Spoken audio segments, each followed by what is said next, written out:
Hey everyone, I'm Ryan.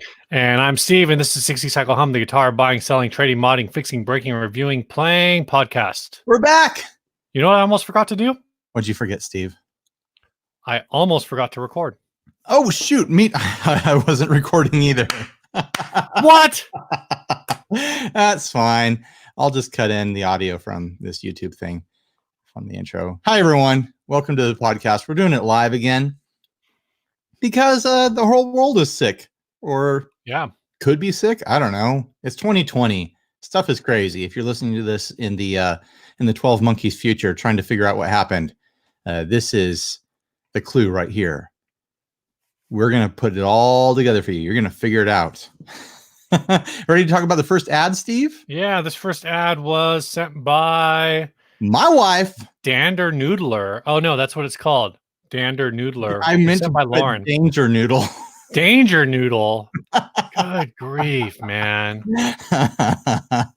Sorry. Did I really biff it up that bad? It says Dander Noodler. I've been doing a lot of typing while holding my 2-year-old. So, yes, one-handed typing yields some interesting results. What do you think of this, Steve? I hate it. This is... Just got super chatted, $20, and I put a ticker down there saying that $20 makes me do a tequila shot. Yeah, I don't know why you opted for that, but I guess you don't have to go to work tomorrow. Well, I got to stay home and do work, but I still. Well, I know, but I mean, like. All right, I feel like I got to get back to the screen to do this. All right, thanks. Get offset. Officially the dumbest $20 I've ever spent. No, I don't know about that one. All right, a reason to join the live version of this podcast, listeners, is I'm doing shots. All right, I am only interested in electric guitar trades right now. This is not your cheap Korean or China Squier guitar. Do some research on the quality and prices on a nice condition E-Series with System 1 trems. The tremolo alone is worth $100. Also consider the custom finish. You won't find another one like it. I don't have to part with it. Just seeing what may be out there. Thanks for looking. You are looking at a custom painted snakeskin, not a cheap decal, made in Japan, 1987. Fender Squier Stratocaster E-Series. Serial, blah, blah, blah. System 1 tremolo. This was Fender's only attempt to compete with Floyd Rose-like bridge design. That's not true. These are collectible guitars. Neck is straight. Fender Japan logo, sealed tuners.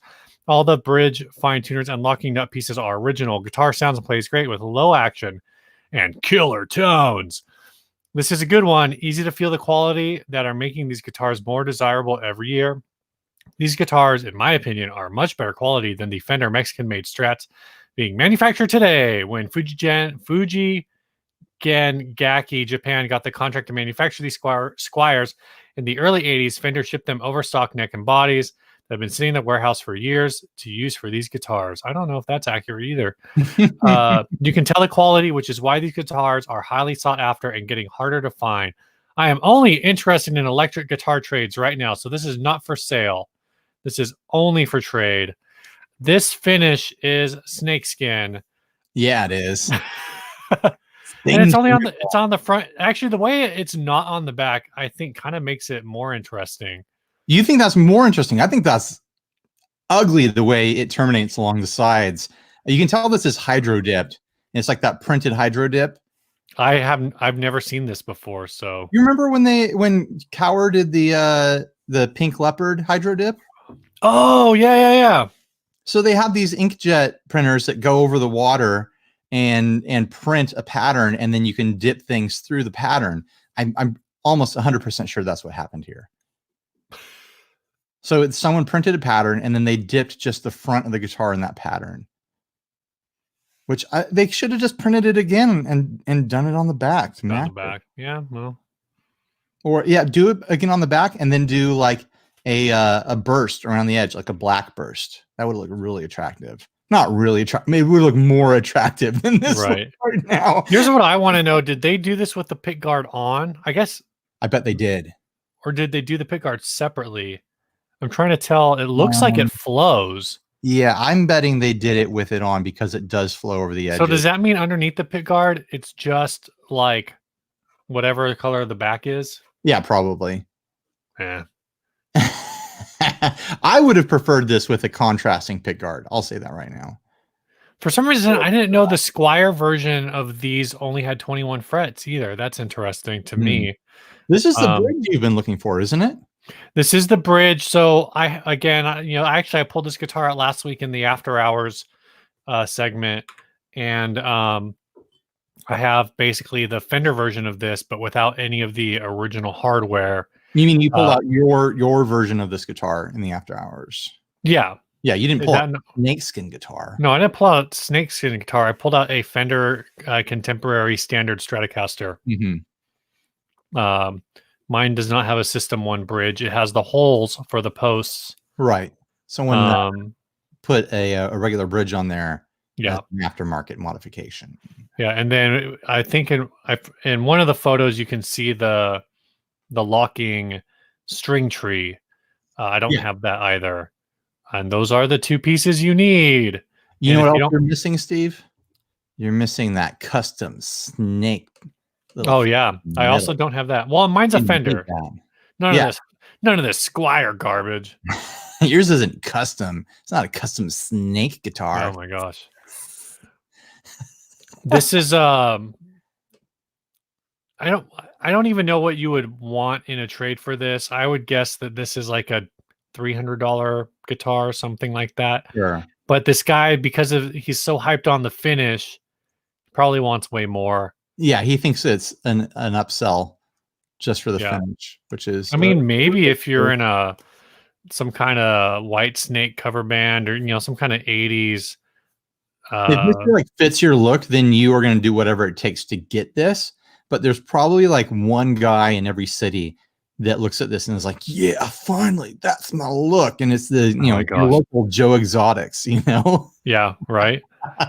You can't even search for these stupid things on eBay anymore because Fender, now that they have the new Squier Contemporary series, it's like really hard to find the old ones. Yeah, I'm supposed to give away my Squier Contemporary. Oh yeah, when are you going to do that? Probably early next week. The deadline is the 15th, which is Saturday. And then I'll figure out who the winner is and give it away next week. Send it out, mail it. I tried to add vintage to my search and it did not help.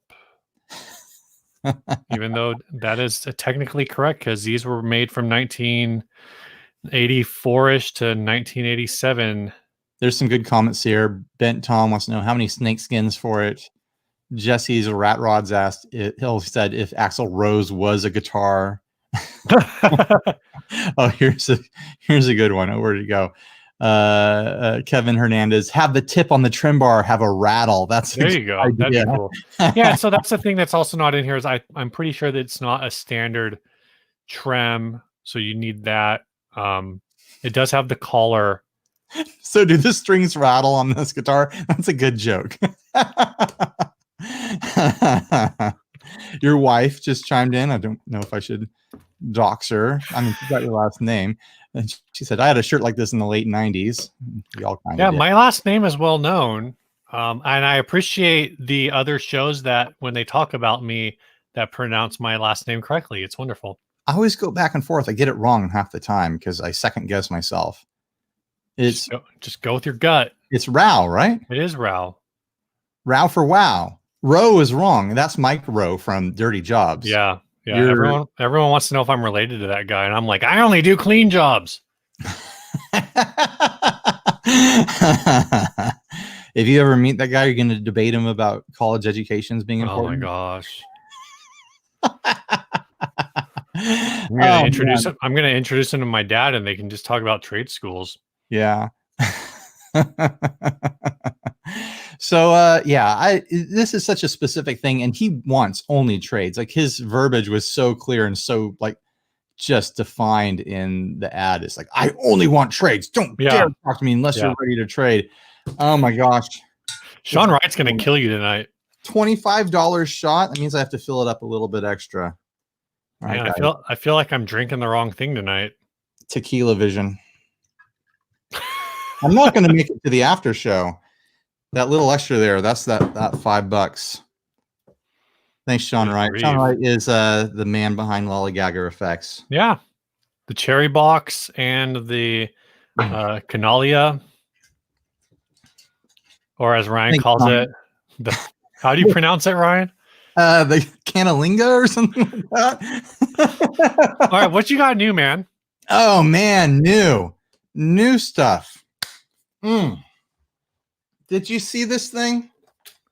I did see that thing. Oh my god, it's a ESP or was it LTD F100?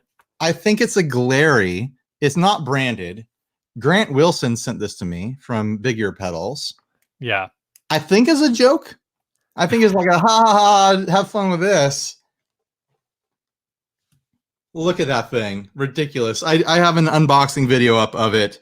Do you have it in your metal zone still? Yeah, I got my metal zone. Are you kidding? Yeah, well, there you go. That's the perfect pedal for that guitar. It doesn't play metal at all. For a long time, I've wanted to get like a BC Rich, like a cheap BC Rich, and surf it off, like paint it seafoam and give it lipsticks and stuff like that. This does not play the way even a cheap BC Rich does. It's got pretty high action. The neck on it is not finished. It's like raw wood. Oh, weird. Yeah, it's even got little splinters here and there sticking out of it. This was a $60 guitar off of eBay that he sent to me. You don't think it's you can adjust it to? I think I could spend time getting it dialed in better, but Did I see anything on my teeth? it's not fun as it is now. So I don't know how much work I actually want to put into it. And it's not like it's like my look or anything. I think I'm going to try. I mean, we were just talking about it. I think I'm going to try the spray paint hydro dip thing that I've been seeing people do online. Wow. People were suggesting I do it to my Strat. And I'm not going to do it to my Strat, but I think it might be good content. And there's actually already someone who was watching the premiere of the unboxing of this who's local. And they're like, hey, if you don't want that, I'll take it and I'll fix it up. I'm like, well, you're the first person to ask. So when I'm done with it, you get it. So beggars, or you ask and you shall receive, sort of thing. Yeah, there you go. The one thing I will say is, we're talking about you going crazy with the Jaguar, Jazzmaster, Jaguar, the Squier, and like drop even the Jazzmaster. Is it the Jazzmaster? I forget which one's which. Jazzmaster, yeah. And all of these $300 guitar that you're gonna dump like $700, $800 in upgrades on. Yeah. And so with that Glary or whatever it is, if you just take that thing to Sean down at Pitbull and be like, hey man, can you set this thing up? You're gonna pay more for the setup than what Grant paid for the guitar. Oh, easily. Like it needs a new nut. The nut is hanging off the edge like a good 1/8 of an inch. Like it is like hilariously sticking out the side. Oh, that's a good idea for that guitar. Though I guess like you said, you already have somebody in line for it. But if you get anime girls all over it, then you make it super awkward to look at, but you also make it super valuable to Brian Gower from the Tone Jerks. Yeah, then he has to buy it. Yeah. And that was really comment by Robot Master Switch. Oh man. Anything new with you, Steve? Well, I can see your what's new. Yeah, you can see it. I know what's new. Dropped off a box with some things I need to ship out and a couple string swings. So I got those on my wall. So everyone who's watching this can shut up about my freaking wall. Okay? Get off my back. I'm not gonna make it to the end of the episode, dude. I'm just oh my gosh. Talk about ask and you shall receive. I've got a ticker going on in the bottom of the video window saying that I'll take shots for $20. Here goes number 3. This is a $30 shot. Holy hell. How do you do a 30? Tequila vision here. Cheers. Thanks, Robert.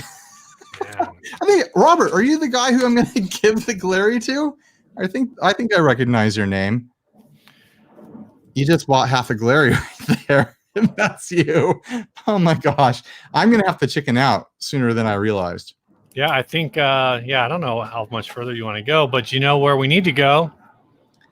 To the sponsorships. Yeah, this week's sponsor is Chase Bliss. Chase Bliss. Oh, I knew that. I have it written down. I don't know why I looked away like, This speaker sponsors Chase Bliss Audio, makers of fine quality pedals with a digital brain and an analog heart, except for the Dark World that has a digital brain and a digital heart.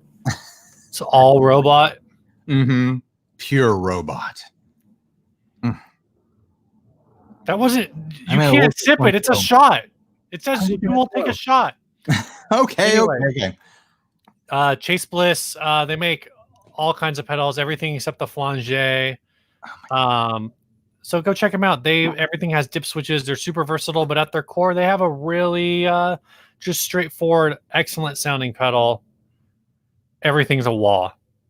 Everything is a wah. Everything's a chorus. Oh my gosh, I'm gonna have to take the ticker down. Give me a minute. Can we finish this? Chase Bliss Audio. They make pedals more creative than you are. Have you dropped the blooper video?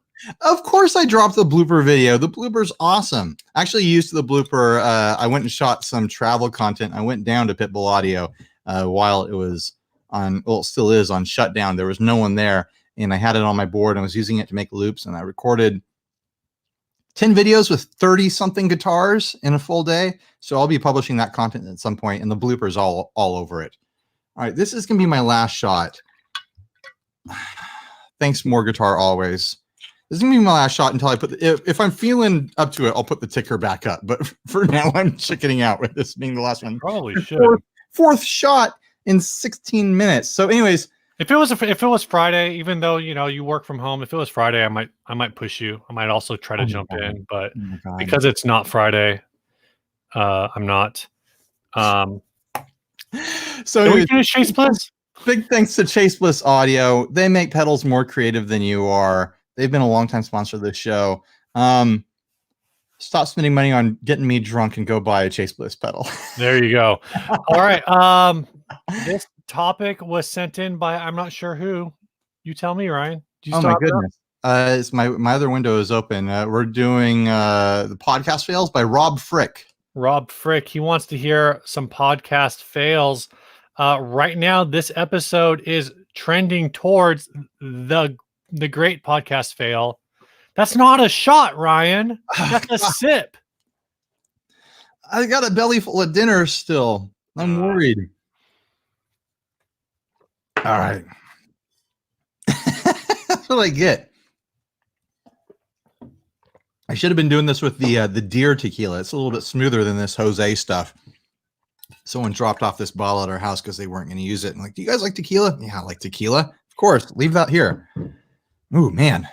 It's a little rougher. I wish someone would drop a bottle of tequila off at my house. Podcast fails. I've been begging for y'all to talk about some podcast fails, embarrassing moments, greatest moments, stuff like that. What do you think, Steve? Like, what's your greatest moment for the podcast? My greatest moment is this moment right now. Steve lives in the moment, and here we are. Actually, so this is funny. Because you do all the video stuff, and so all the time in the Facebook group, when people join the Facebook group, there's a little questionnaire, and it's always like, how did you find us, and who's your favorite host? And most people don't watch the podcast episodes, or when they do, they're like, who's that guy? I just want to see more Ryan. Oh my gosh. Mikey, who we played a song last week, he hit me up and he goes, dude, like, you're my favorite podcast host. Yeah. And he's like, I'm listening to the show right now, and I'm chatting with you on Facebook. This is crazy. I was like, oh, that's super cool. Like, that's really great. Other podcast fails was I'll say the NAMM drinking contest a couple years ago. Because apparently Joe Branton drank a liter of rum or something the night before. So that just was a failure to launch completely. But yeah, I don't know. I feel like anytime we get an email out of the blue from someone in the industry that we know as a brand, but we don't necessarily like have contact with,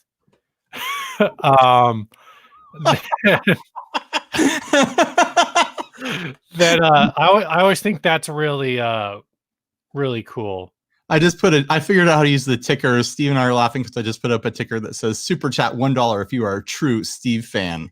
Instead of using the link, I should also log in on, see if I can log in on my end, and we're both logged in at the same time. Should put a Venmo link up for you or something. Oh my gosh, there we go. Hey guys, welcome to 2020. Send me money. What about you, man? What do you have for podcast fails or? Well, I think greatest moments. You didn't do fails. You just covered a greatest moment, right? Like, did you talk about a fail? No. So we're doing greatest moments first. Like I mean, that bass demo I did at the last NAMM was a combo fail greatest moment. It was a pretty great moment, and a pretty big fail.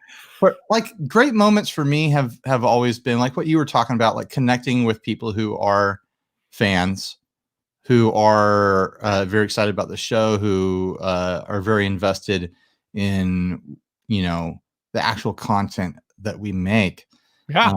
Like just every time someone joins our Patreon or Inner Circle or whatever, or does anything extra to interact with us, I'm like, man, I can't believe that people do this. Like I set the Patreon level max at $10 because I was like, no one should ever spend more on us than they do on like a Netflix subscription. Like that's stupid.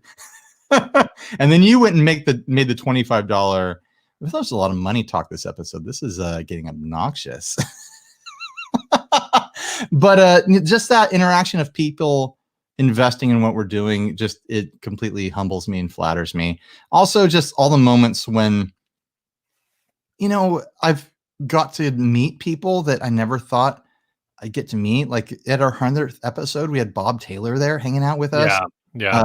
Blake and I got to go interview Paul Reed Smith.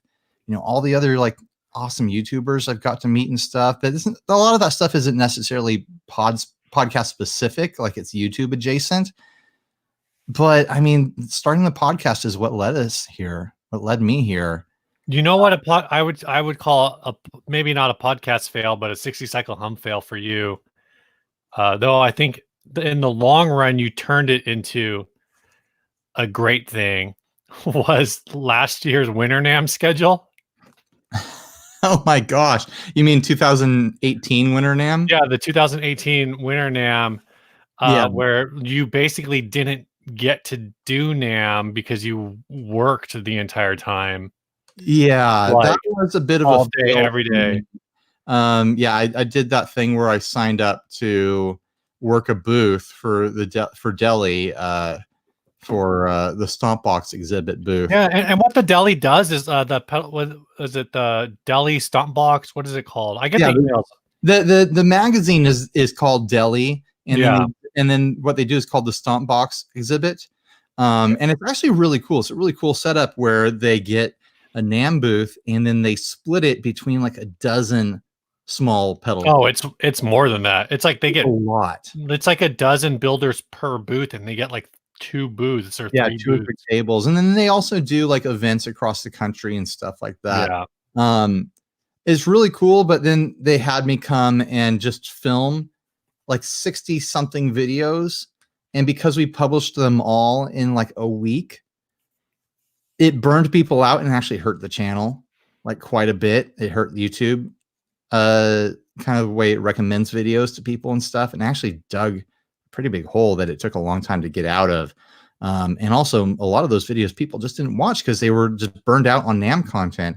So that was a mistake on my part. I learned a lot from it though, and it led into a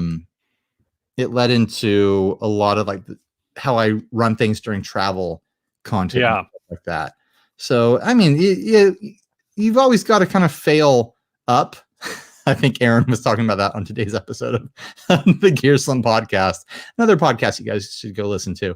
But yeah, failing up or failing in the right direction is, you know, kind of the story of my life with this stuff. Other than that, I mean, I think the biggest fail of the podcast is that it took us so long to get into video, and there was, you know, technical issues with that. Just like, right, it's a big jump time wise for editing and things like that.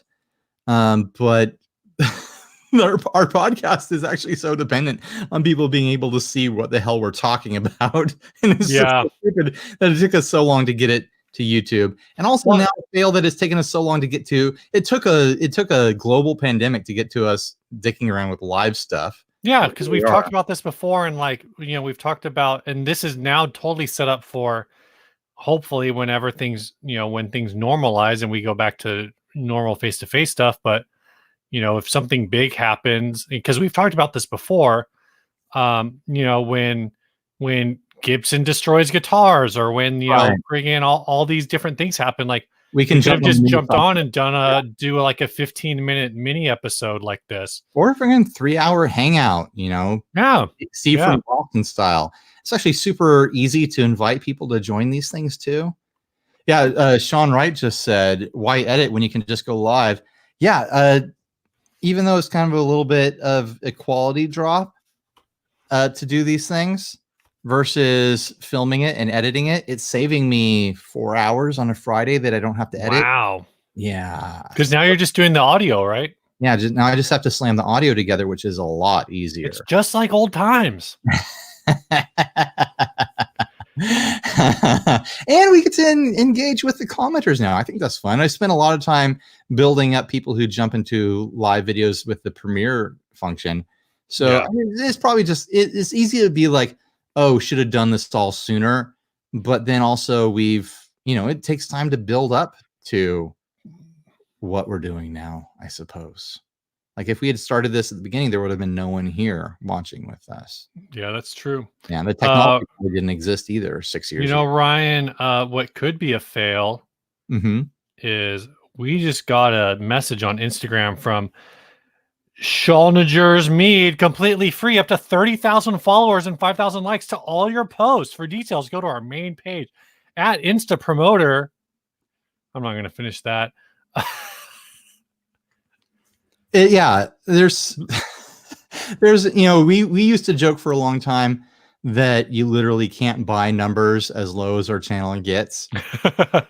And like what we do is so niche on here that it's still kind of that way. We've got 52,000 subscribers, and it's like you go and buy subscribership, and it's like you're buying them 1,000, 10,000, 50,000 at a time, like these obscene, obscure numbers that make sense for like general like entertainment channels that are trying to fake looking like they're popular for some reason. But yeah, 6 years of doing this, and it, you know, 50,000 subs is all very organic. And very, but you know what? It's been good. It's been good, and it's been growing. And yeah, I would agree. Like I think the length and for what it's worth, like a lot of, I don't know how long StreamYard has been around. Yeah, me either. But for a while, you know, when we were talking about doing live streaming stuff, it was definitely a bit more daunting. And you know, when you know, when this whole shutdown and limiting and whatever happened, like everything got pushed to some kind of live stream format. So it just kind of was like, well, you know, do we want to use Zoom or do we want to use this? And you had done the StreamYard thing with Ben Coombs, Ben Coombs YouTube channel. So you we're here right now because of Ben. I was like, wow, this setup seems really cool. What is this? And I went and checked it out. I've been drinking with my right hand, but I'm going to switch to my left hand. Oh, smooth move, Steve. I like your style. Yeah. Yeah. So, I don't know. Can you think of anything else? I mean, successes and failures. I don't know. I mean, I would say so much content over the years now. I would say what's oh, remember when we interviewed Mason oh geez. And remember when you agreed to cover those freaking cables? Oh my gosh. Audio Envy? Those were mistakes. I don't why I think the Audio Envy was a mistake on the back end for us, but the mistake was things and agreeing to things. But I think you could have just bought the cables like a normal person. Yeah, the fail was on the front end. But that was also, I think, one of our highlights, because that is What for a couple years that was a one of our most famous episodes. Classic bit when someone was threatening to sue us every other day. I will say podcast. The Vertex thing, I don't want to say people still talk about that on I think people have chilled out about Vertex a bit. The gear page, but every once in a while I will see us mentioned on the gear page, and someone will be like, but they did a Vertex thing. Guilty as charged. Yeah, we interviewed a guy who was in the booth next to us at an outdoor event, and they were like, oh yeah, you're that guy that we've been hearing about. But apparently, I mean, Vertex seems like they're doing good business. No one's complained about anything they've done in reality in years. Yeah, it's kind of like if a YouTube channel buys their first 50,000 subs, but then they get everything else after that legitimately. Here's what we're gonna do, guys. We're going to legitimately work up to Phil McKnight status, like 400,000 subs, 500,000 subs, something like that, 1 million subs, and then we're just going to buy 1 billion subs. We will earn our first million, and then we will buy our second million. Just to be stupid. What we'll do is we will get up to like 1 million subs, and then we'll become a toy review channel. No, there's already too many of those. What's something terrible that we can we'll become a book review channel. We'll start reading books. A Ryan's toy review spoof. The Ryan's pedal review and theme it all the same. Have you watched Ryan's? Have any of you guys read this book? Blast from the Past? No. Yeah, me neither, but I don't even think I've seen the movie. I watched Back to the Future 3 last night.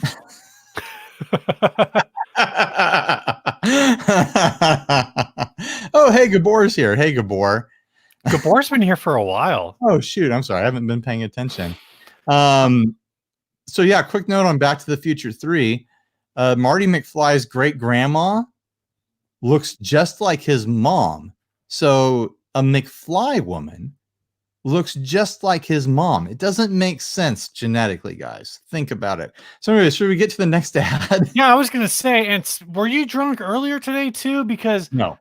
This ad is called Brass Yamaha. It was sent by Daniel Esporma. You're looking at the Google Drive. I fixed it for what's on screen. Oh, okay, good. On the Google Drive, it says Brass Yamaha. Here it says Brass Ibanez. Sent by Daniel Esporma. Welcome to All Music Inc.'s Music Dungeon. You are looking at an insanely cool piece. This is the vintage 79, one-of-a-kind, solid brass Ibanez. Oh, good grief. They're not kidding. Yeah, 25-inch scale, 1 and 11/16-inch nut width, 76 pounds. This guitar was created to be the centerpiece for the 79 Chicago NAMM show. This is the same guitar featured in Ibanez, The Untold Story. The only brass artist in the world, more than likely, the only brass guitar in the world.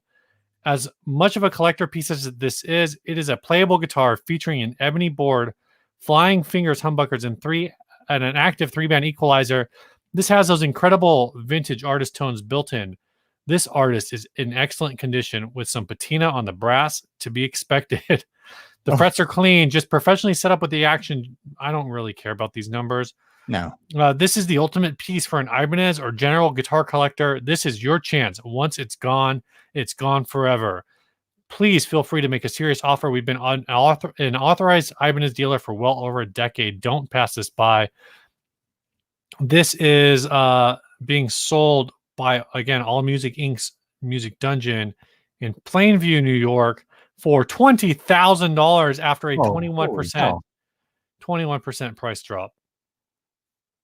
This is one guitar where you can't hang it on the wall because it'll literally like rip the stud out of the wall. Right. So I put up it'll pull the neck apart because it can't hold itself up by the neck. Is the neck brass? That's what I want to know. Oh yeah, the neck is brass. So I put up the string swings here. Speaking of pulling them out of the wall, and on one of them, at least one screw is definitely in a stud. I use my stud finder, but stud finder is just going to tell you where the screw is. At least you got one screw in the stud. The other one, I'm not sure if it's actually in anything at all. But I tugged on it decently hard, and it seemed okay. So you'll find out. Monitor it. about 3 o'clock in the morning one I day. know, right? It'll fall off the wall, leave a 2-inch wide hole in your drywall. Well, I'm out of You know, wine. be like, your wife will be like, "Did you invite your friend Kyle over?" What? All joke, because Kyle's slam Monster Energy drink and punch holes in drywall. Okay. Here's what I want to know about this guitar. What's that? Can you get a picture of the back? You got a picture of the back? Yeah. Where are the strap pegs? How am I supposed to play this without strap Dude, pegs? it's 76 pounds. You are Yeah. not gonna hang this Dude, around your neck. I You am go to the jacked. hospital. You're not that jacked. I'm not jacked at all. You need to get one of those like one of those 5-belt jet strap-in straps. Oh my gosh. All the way around your body and all the way around your back to wear this thing. Yeah, there's not a freaking strap button because there's no freaking way you're gonna wear it. It's like holding a bag of cement around your neck, Steve. Like a bag of cement is like 90 pounds. This is just a few pounds shy of that in reality. And like when I pick up a bag of cement from Home Depot, and it's like, oh god, yeah, I bought so heavy. I'm gonna be on my back all day tomorrow. Like this thing is gonna wreck you. I bought my mom 5 bags of Quikrete for Christmas. Merry Christmas, Mom. I was like, what do you want for? I was like, what do you want for Christmas? I asked my dad. I was like, what does Mom want for Christmas? She's like, and he's like, she wants Quikrete. Well, she doesn't want someone to buy it because that stuff is cheap. It's like $5 a bag or $8 a bag. She wanted someone to pick it up and bring it to the house. Move it. Yeah. So did you wrap it in wrapping paper? I wrapped one of them, but then I decided that I didn't want to bring it inside because once it got inside, I didn't want to take it back outside. No kidding. I just walked inside. I was like, "Merry Christmas! I've got 300 pounds of Quikrete in the back of my car. Where do you want it?" Once it's under the tree, then you've got to lift it up and like, oh, you tell your kids, oh, go get grandma's gift. Oh my gosh. This thing here's the okay. If you get this, you put it on one of those. You put it on some kind of crazy mount so you can play it. You got to break this out. You're in a band. You only hold this up. You only use this guitar for one song. You might be able to use this as a lap slide guitar, but still your your legs are going to be killing you at the end of it. What cover band are you in that you use this? Oh man, I don't know. I have no idea. Is there a joke there that I'm not catching? Yeah, the correct answer is Beastie Boys' Brass Monkey. Oh my gosh. I was actually trying to find like a title for this thing that referenced Brass Monkey, but I couldn't connect it. Brass tuning key? I don't know. That's stupid. It's a brass guitar. It's brass Ibanez. Yeah. Yeah. Final Tap would play this. Get Offset just commented that. But how would they hold it? Like the joke would be that they would be collapsing under the weight of this thing. The Rock could play this guitar. That's what you need. You need some sort of bodybuilder, and this is like their guitar that makes them look like they're flexing like crazy. Jason Momoa is a guitar player. That's true. I thought he was a bass boy. No, he's got like a Les Paul. He's a Les Paul guy. Okay, then this is already right up his alley. Yeah. He's probably got the money. It's only like a little bit heavier than your typical Les Paul by like 2 or 3 pounds. 6 pounds heavier, maybe, but 20 grand. Man, I don't know. What do you think, Steve? You think it's worth? What do you think it's worth as just scrap metal? Somebody posted earlier actually in the chat that it was $70 in scrap brass.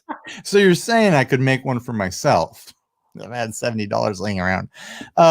Something I really, really like about this guitar and a smelter is the edge around it. That little kind of carved edge instead of the there. I like that a lot. That's not a carved edge. It's actually brass. It's a brass. The joke's funnier when I remember what that's called.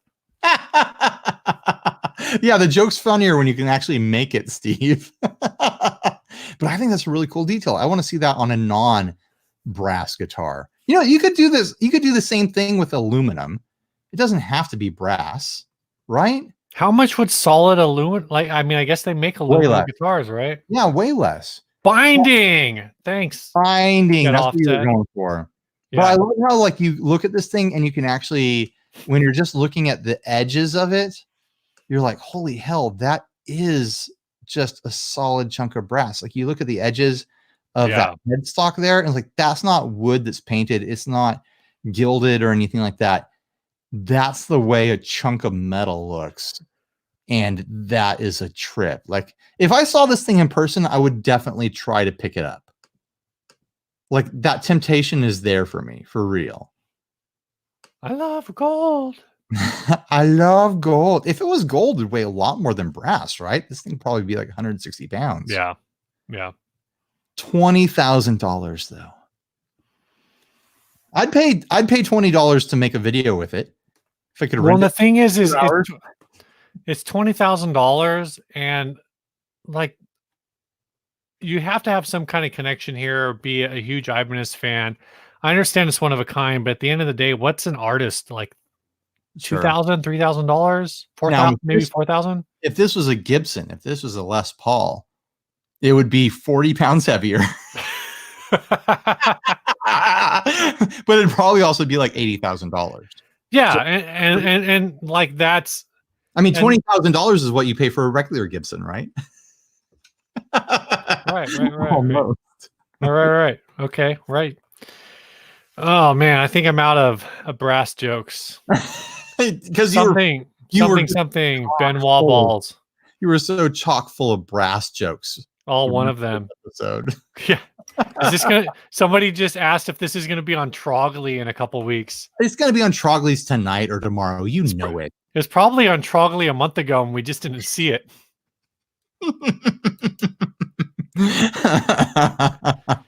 What do we got to do to get Trogley on here with us to talk with us about this stuff? First, you have to become friends with Trogley, and then you have to be like, "Hey, man, come on the show." That sounds really hard, Steve. How do you become friends with someone? Do I have to send them like a gift basket or something? Yeah. How did we become friends with you? I don't even send them an affordable. How did you become friends with me? I don't remember how to make friends. What are you talking about? Is that where you just like start a band with someone? How long has it been since you made a friend? Actually, that should have been my what's new tonight. Is I'm actually playing live music this weekend. I was actually invited to do a recording session with my church's band yesterday, but it was going to be during bedtime for my kids. And I was like, man, I'd love to. And my wife is like, you should go do it. But you already drank half a bottle of tequila. No, it had been a trash day with the kids. And so I was just like, no, it's too much. Even though I'd be fine with it. Like I'd love to go play music with people in person and stay 6 feet apart and stuff like that. But it was just too much for my family in the moment. So I declined, which shows just how antisocial I am. Right. So do you have anything to say about this ad before we wrap up? No, let's move on to the next topic, which is the Shaggs philosophy of the world. My gosh, let me pull up. I prepared this. There it is, the Shaggs. I have to prepare all this stuff ahead of time now. I have to make that little overlay. Ooh. Extra work, guys. Did you make the little shadow drop there? Yeah, the little letterbox shadow drop. Make it a little bit. This is a classic album, I guess. This is an album that like songs from this get like jokes suggested to me to cover all the time in videos. So they're like, oh, play the Shaggs. Oh, do this song next time you play a pedal or whatever. Play Foot, My Pal Foot. So is it because you're always out of tune in your videos?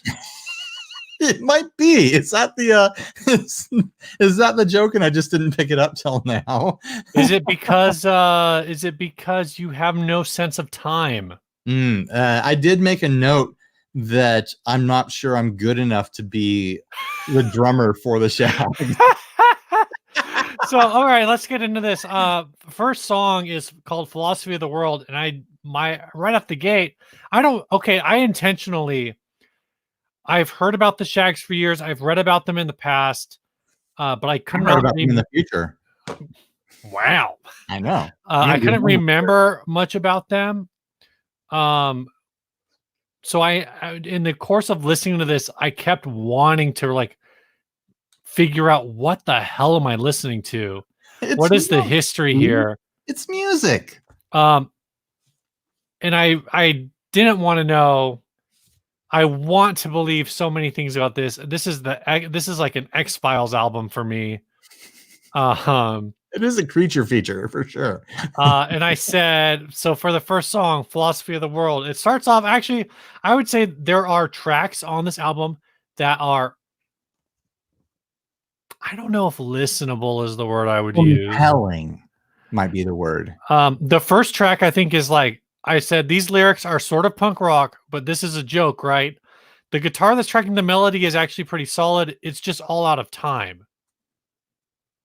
And this is a recurring theme in the album that like the two guitars aren't ever in sync with the drums, but they're out of sync in a way that's like perfectly out of sync. I don't think there's anything. Well, it's like crazy because it's like I've listened to their songs a few times before re-listening to it today. And once you get over the shock, it's like anything. You hear it a couple times and it becomes like familiar.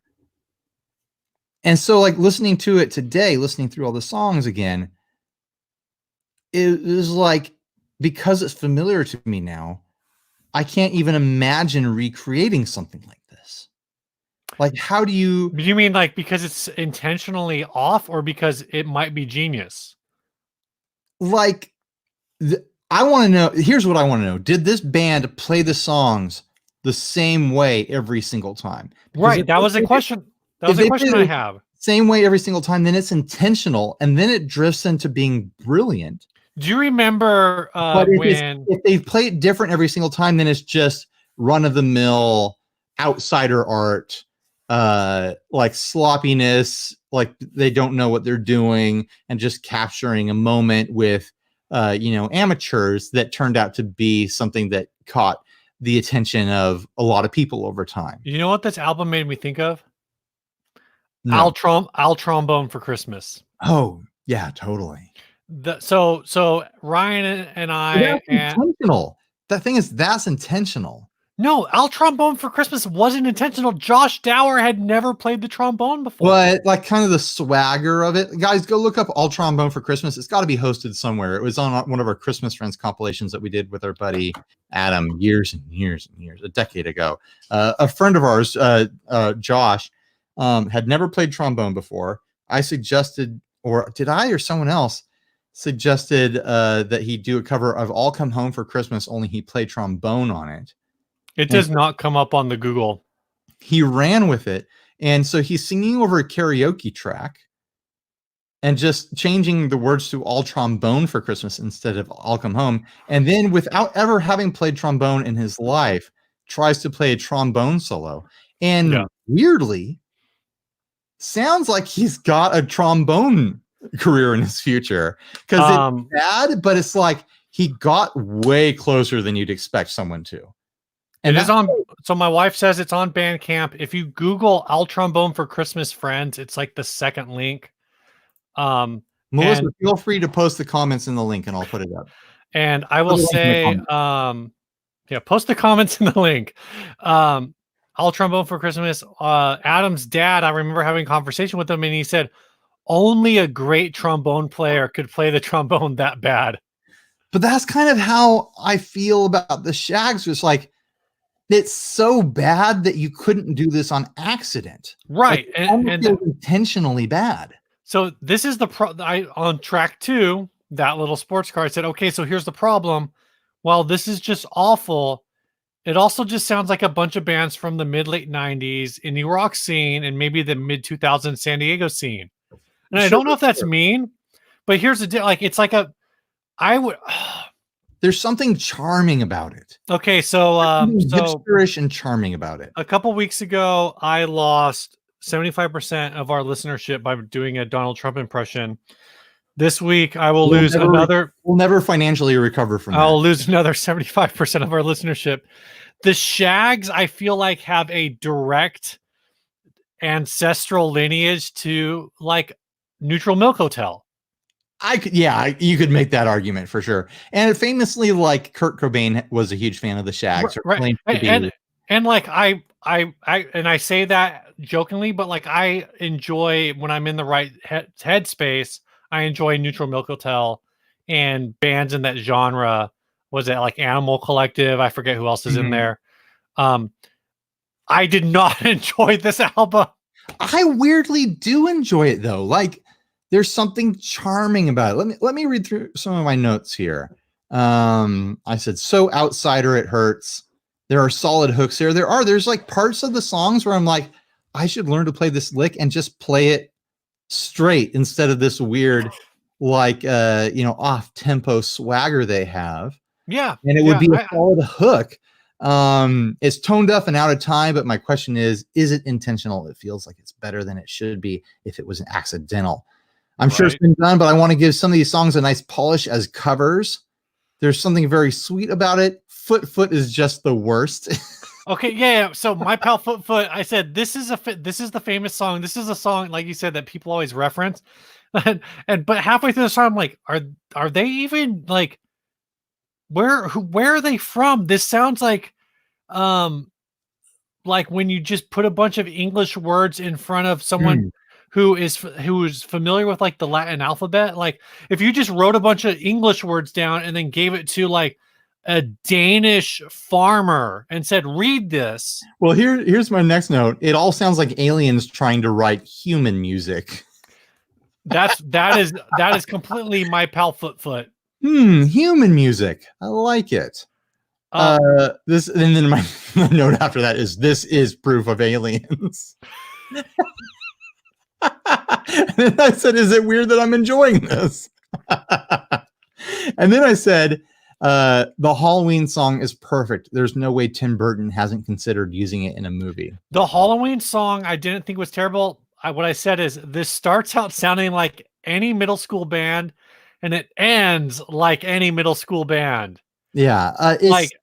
It's perfect because it's like trying to be like a Monster Mash, like classic Halloween song, but because it's like a creepy doll. The song is like a creepy doll. It's trying to be sweet and it's trying to be innocent, but because of the quality of the Shaggs being off tempo, off key, not familiar with their instruments, there's that quality that makes it frightening in a way. Like you put that in a horror movie and it's gonna like get people on the edge of their seat. It just is. Once you go through your notes, I have a question for you. All right, I'm done. I don't need to read any more of them because I just kind of cover the same stuff. Okay, ask me the question. Who do you want to hear cover this album and make it like good? Like actually make it not like fix everything. Imagine if you had access to the stems and you just like used quantization to align all of the instruments. No, I don't want that. I want to hear like a good musician tackle this and use a lot of the same quality to the instrumentation, not like completely rework it, but tighten it and make it a modern song. Philosophy of the World, going back to the beginning, Philosophy of the World legitimately I feel like could be a Green Day song. Weirdly, like I'm having two instincts here. My first instinct is I want like kind of like mid 2000s Chris Cornell to tackle one of these songs. Rest in peace. My other instinct is I want like a Ben Harper to tackle songs. Give something kind of soulful, kind of moody.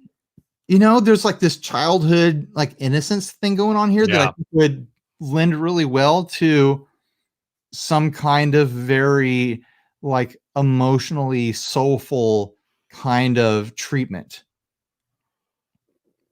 But then also there's like a garage rock angle to it that I think Yeah. like a mid 2000s Chris Cornell could tackle very well. What are your instincts on that, Steve? My first, when I was listening to this, I kind of just wanted to see this white striped. Yeah, well, that's obvious. Yeah, you know Jack White has spent, weeks listening to the Shaggs over and over again. Like, how can I use this? How can I package this to be my thing?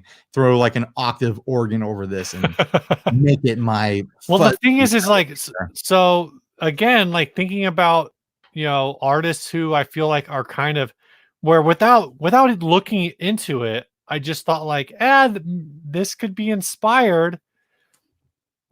Jack White / White Stripes track, Best Friends or whatever it's called, that's on the Napoleon Dynamite intro. Yeah, I don't know. It's like there's some artists out there that deny their influences because they're so close to them that it's embarrassing. But I bet if you asked Jack White, like, hey, are you into the Shaggs? And if he had ever listened to them, he'd be like, oh, hell yeah, I'm into the Shaggs. Like I wrote this song around him or something like that. I think he would come clean as some sort of influence there. Because it's not influence in the way of like, oh, these guys, this band was so great. And their greatness inspired me to be great myself. It's the charmingness of it. It's the raw personality of it. If you could take the personality of the Shaggs and inject it into any song, any genre, it will become infectious because this is objectively awful music. But because it has this personality, because it has this charming nature to it, it has somehow also become endearing to a lot of people. Whether it just be them thinking they're making a joke, talking about it and listening to it and sharing it around and stuff like that, to, me sitting there listening to it and be like, there's something here. There's something to this that makes it interesting. And I think interesting sometimes is to be interesting. It doesn't have to be good, but there's something compelling about it. Right. So you said that you would go back and listen to this. You've listened to this before. And I have. I will listen to it again in the future. I have no plans to ever listen to this ever again. If they came out, it might already be out there. If they came out with a rarities, like, oh, we found the secret tapes, we found the secret recordings, and we've come out with a thing, I'll listen to it. Like I might. It wasn't good enough to make it to this album. I'll listen to it. Yeah. Oh, Ween. That's a good choice. Oh yeah, Ween has probably listened to the Shaggs a bunch of times. Well, I'm sure a lot of people have listened to the Shaggs. It's just like, who's sitting there going like, oh yeah, the Shaggs. Like, yeah. I mean, there's got to be someone out there. There's got to be a number of artists who every time they are like, they do something and they're like, oh, that's not quite right. They go, well, the Shaggs exist. I've got to admit too, the way they sounds exactly how they look on that album cover. I don't know what that means. Weird Italian, Japanese guitars. Someone sitting behind a 2-piece drum kit with a hi-hat. It's a 3-piece. Well, okay, with a 2-piece. Okay. Do you count cymbals as pieces? I count the big round hollow. No. I think of a 3-piece drum kit as a kick, a floor, and a snare. And then you might be right. That's a 2-piece because it's a floor and a snare. It might be one of those cocktail kits where the kick is underneath. No, you're right. Kick, floor, tom. Actually, I don't even think you necessarily consider the snare as part of as one of the pieces. Huh. So that's a 1-piece drum kit. Oh, this one says 3-piece consists of a bass drum, a snare drum, and 1 tom. So I don't know if you looked up any of the comments, Steve, but a bunch of people have been commenting about some of the history of this band. Basically, these were sisters, I think, or group of girls, and their dad was the driving force behind the band, and he basically made them do it. And I don't know the rest of the story, but I know that little bit of it. So did they just like hand them guitar, like instruments, and were like, just play this with like no instruction? Listening to it, my impression is like this is like dad invested a bunch of money in recording gear and it's like, hey girls, come record an album, write some songs, and we'll crank this out in a weekend. But anytime, because of bands like the Jackson 5 and stuff like that, anytime you hear about like a father being the controlling force in a band, you think like, oh, there's abuse happening here. But I don't think these girls are good enough to have an abusive father. That's rough. Driving the band. I think this is Yikes. a more fun, lighthearted thing. Is the vibe I get from it. At least I hope. Jeez, apparently there's like a palm reader involved, so that goes back. Actually, Get Offset mentioned this. I'm assuming Get Offset is Emily. I'm just going to say Emily. If it's Andrew was like, when can I be on your show? I was like, I don't know. Come hang out with us the next time we record. Sure. Was saying that that a palm reader told the dad that your daughters will be famous musicians. And so he was like, gotta make that happen. Gotta put your full back into it. Well, you know what? She wasn't wrong. Or he wasn't wrong. The palm reader was right.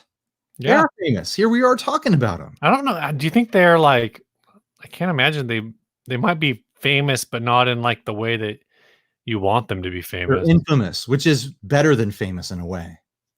It depends if you like money or not.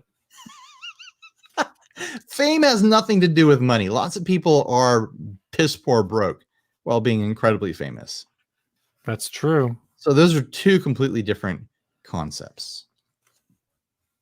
All right. You want to get into the next ad? Or do we have housekeeping? We do have housekeeping. We only have one, and that is Paul Heimberg at the $5 level, the best friends level. Thanks, Paul, for contributing. I will get a little gift pack out to you soon. What did you? I threw a bunch of those 9-volt to plug adapters in that box for you, so you could throw them in as extra swag for people. What did you? Do you think you'll get the rest of that box out soon? Because there's like I hope so. Here's all I can tell you right now, Ryan. Here's all I can tell you. Guys, go to patreon.com/60cyclehumcast and help us out if you want to contribute to the Patreon.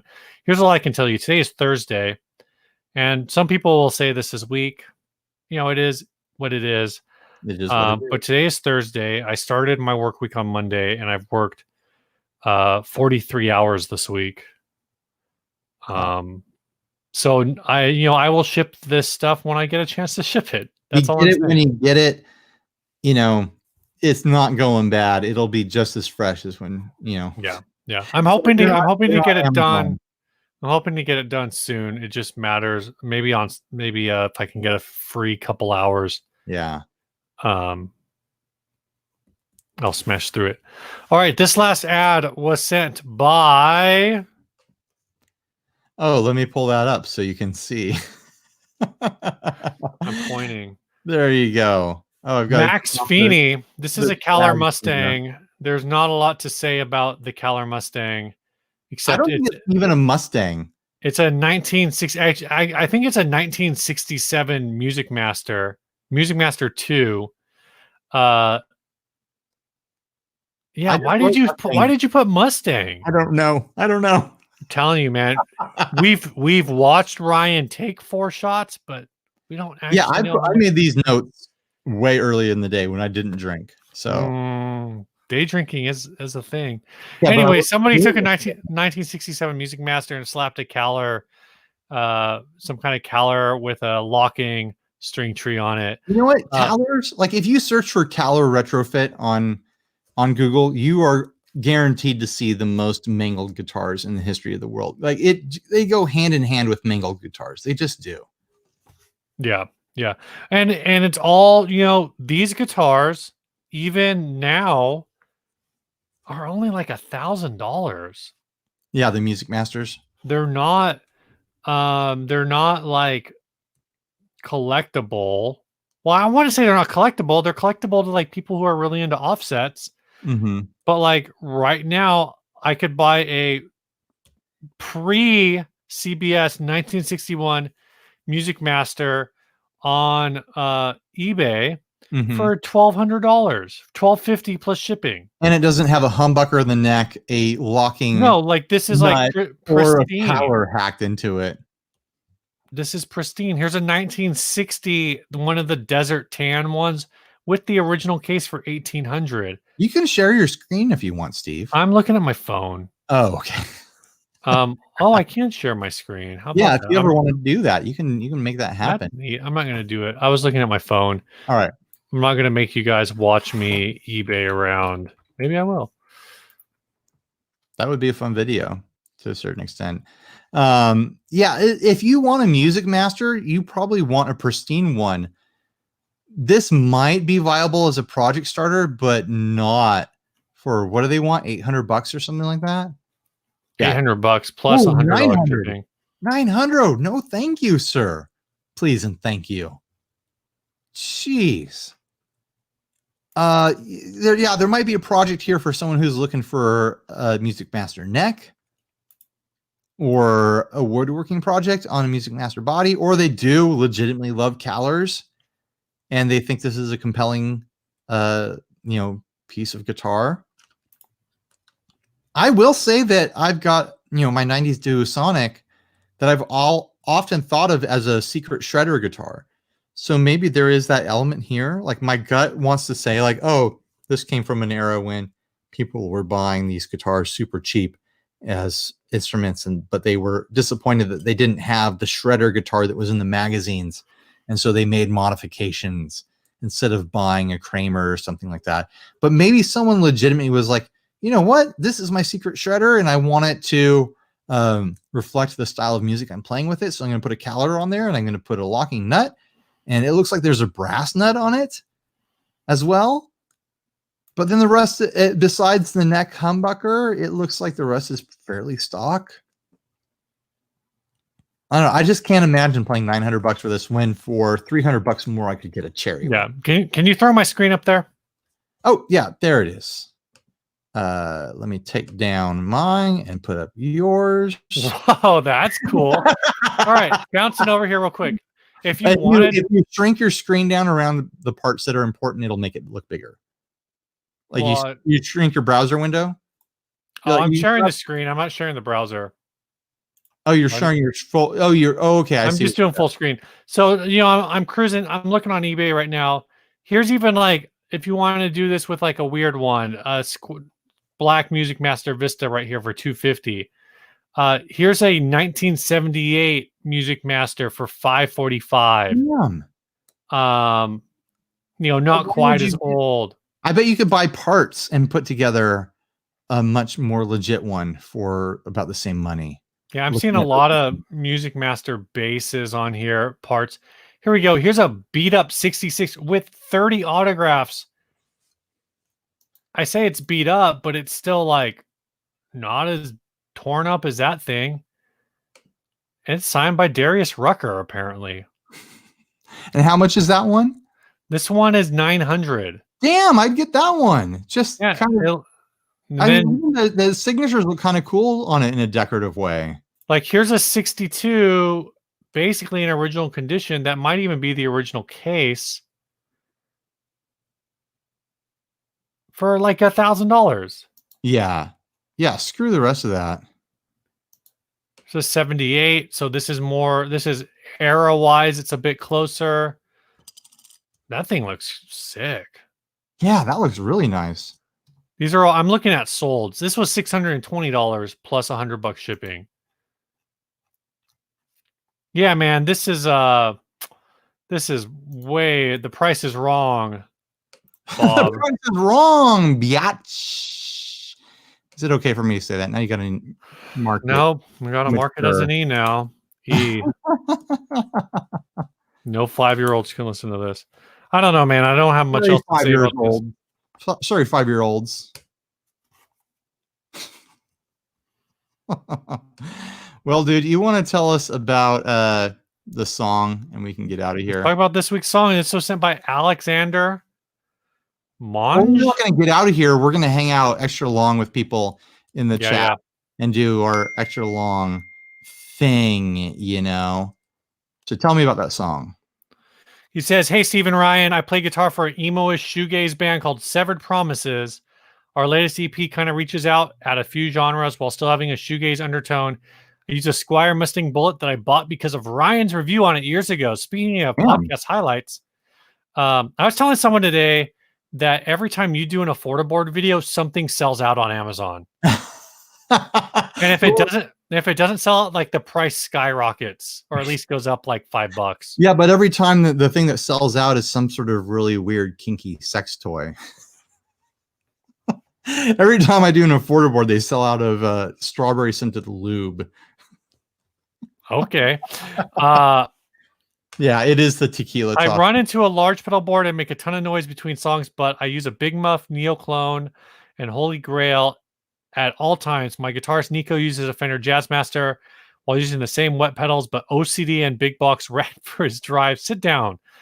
I hope you guys enjoy. My personal favorite is Exhausted, so we're going to play the song Exhausted by this band, Severed Promises. Hope you audio listeners enjoy it. I guess you live viewers right now are not going to hear it. You're out of luck.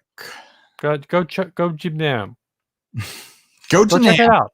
Yeah, go check it out. All right, bye everyone. Check it out. Oh man, yeah, the tequila finally kicked in. I haven't stood up this whole time. The moment I stand up, it's all going to hit my head, I think. Let's give that a try. I forget. Do I need to stop recording now? Oh yeah, stop recording. Yeah, I'm standing up. My legs are feeling a little loose. I'm not drunk. I stopped drinking. I tapped out just because I was like, man, my belly's so full from dinner. I do not want to push my luck on this. The last thing I want to do is be sick on the podcast. That's not fun. And you know, I like to have some drinks, but I don't want to, you know, push my luck with that sort of stuff. So now that we're doing that after show hangout, be a lot cooler if you did. I invited some other gear personalities to join in. We'll see if any of them actually do. Mike says give him 10. So Mike Adams? Mike Adams. So he might be here soon. Pushin. Wait, do you have a text chain going with Mike that I'm not on? Yeah, we have a side chain. I'm sorry. How dare you? We can talk about how much we love you. Oh my gosh. There's stuff that we talk about that I don't want to like spam you with, because it's going to be back and forth with a lot of notes about offset trims and stuff. and how to use Final Cut Pro. Yeah. Oh, exactly. Oh, bro, you got to join my FCP group. Oh my gosh, here's an interesting comment. FCPX. Anyone want to join in a group order of some Kuvabe pedals and open an Amazon retail outlet together? So CNZ Audio? Yeah, basically. If you look up CNZ Audio, it's a bunch of brothers, right? They're young kids, teenagers. Grant says, who throws up during a live stream? Yeah, who does that? Grant did that when I was on his Instagram coffee morning show thing that he did. He was like, oh, excuse me, I gotta go do something. And then he went and threw up and then came back because he's got a sensitive tummy, I guess. So anyways, yeah, if I throw up from booze though, I'm not coming back. If when I get to that place, it's like, you guys are on your own. I'll see you later. You're gonna have to end it, man. I can't end it. I guess it'll just be a live stream of your wall. I'd text my wife and like, go turn off the computer. I've been seeing these 24-hour live stream things, and I always think like Kuvabe. Ron Walkoff just asked me to say, I always think, could we pull that off? Could we do a 24-hour live stream? Oh man, I don't want to. Jeez. I mean, Mary Spender did that, right? Yeah, but the thing is I haven't watched any of these. Like, I've seen people just do like really long streams. There's the whole thing that where people are saying like, like, have you seen these videos that go up and then the titles get updated every like few hours? And so the title will be like, this video has 5,000 views. This video has 50,000 views. Blah, blah, blah, blah, blah, whatever. Like, they just keep this video has 674,000 views. I'm like, I Mhm. don't get it. Like, who started this? Who did this? Who's I don't doing know. this to us? Have you seen the videos from Dovidas where he's been doing a live concert every night of quarantine? No. Oh my gosh, we got a super chat from Silver Paradox. I think I just accidentally started a bad, I think he means band with an old friend over chat. Should I move? Yes. Yeah, go be with your new band. Oh, I Leave, thought you meant your, like, should I move so my friend can't find me? leave your life and possessions. To go Oh join my gosh. Hey, heads up. Incoming. Emily, get off that. How's it going? I like How you Botrock's doing? suggestion. Just set a delay pedal to self-oscillate and leave the camera running for 24 hours. That's actually bad. Yeah. Set I have up, pedals that'll do that. set up a looper, set up the blooper or something like that, and just let it run with some sort of modulation. Oh, with the additive mode? Yeah. Yeah. Steve, center your camera, please. Mr. Half Face over here. Get in. Now you gotta look at my shoes. You guys were talking about 24-hour live streams. My husband did one of those with Bobby Bones. Like, he was the camera guy at a 24-hour live stream. Oh, geez. It was the girl from the the original Jumanji movie was releasing a single, and they were going to line dance to it for 24 hours. It was bad. That's really bad. It was not a good idea. The girl from the new Jumanji movies? No, the old ones. Okay, good. Not the Kristen Dunst, but the younger girl, and from the 60s who grew up. Oh, right. Yeah, that's what he told me. I kind of hate the new Jumanji movies. I haven't seen it. I kind of am afraid. They're kind of not. I think they like hit in the face of the concept of the original Jumanji movie. Oh, sorry. What was the concept of the original Jumanji movies other than Robin Williams? They're children's books.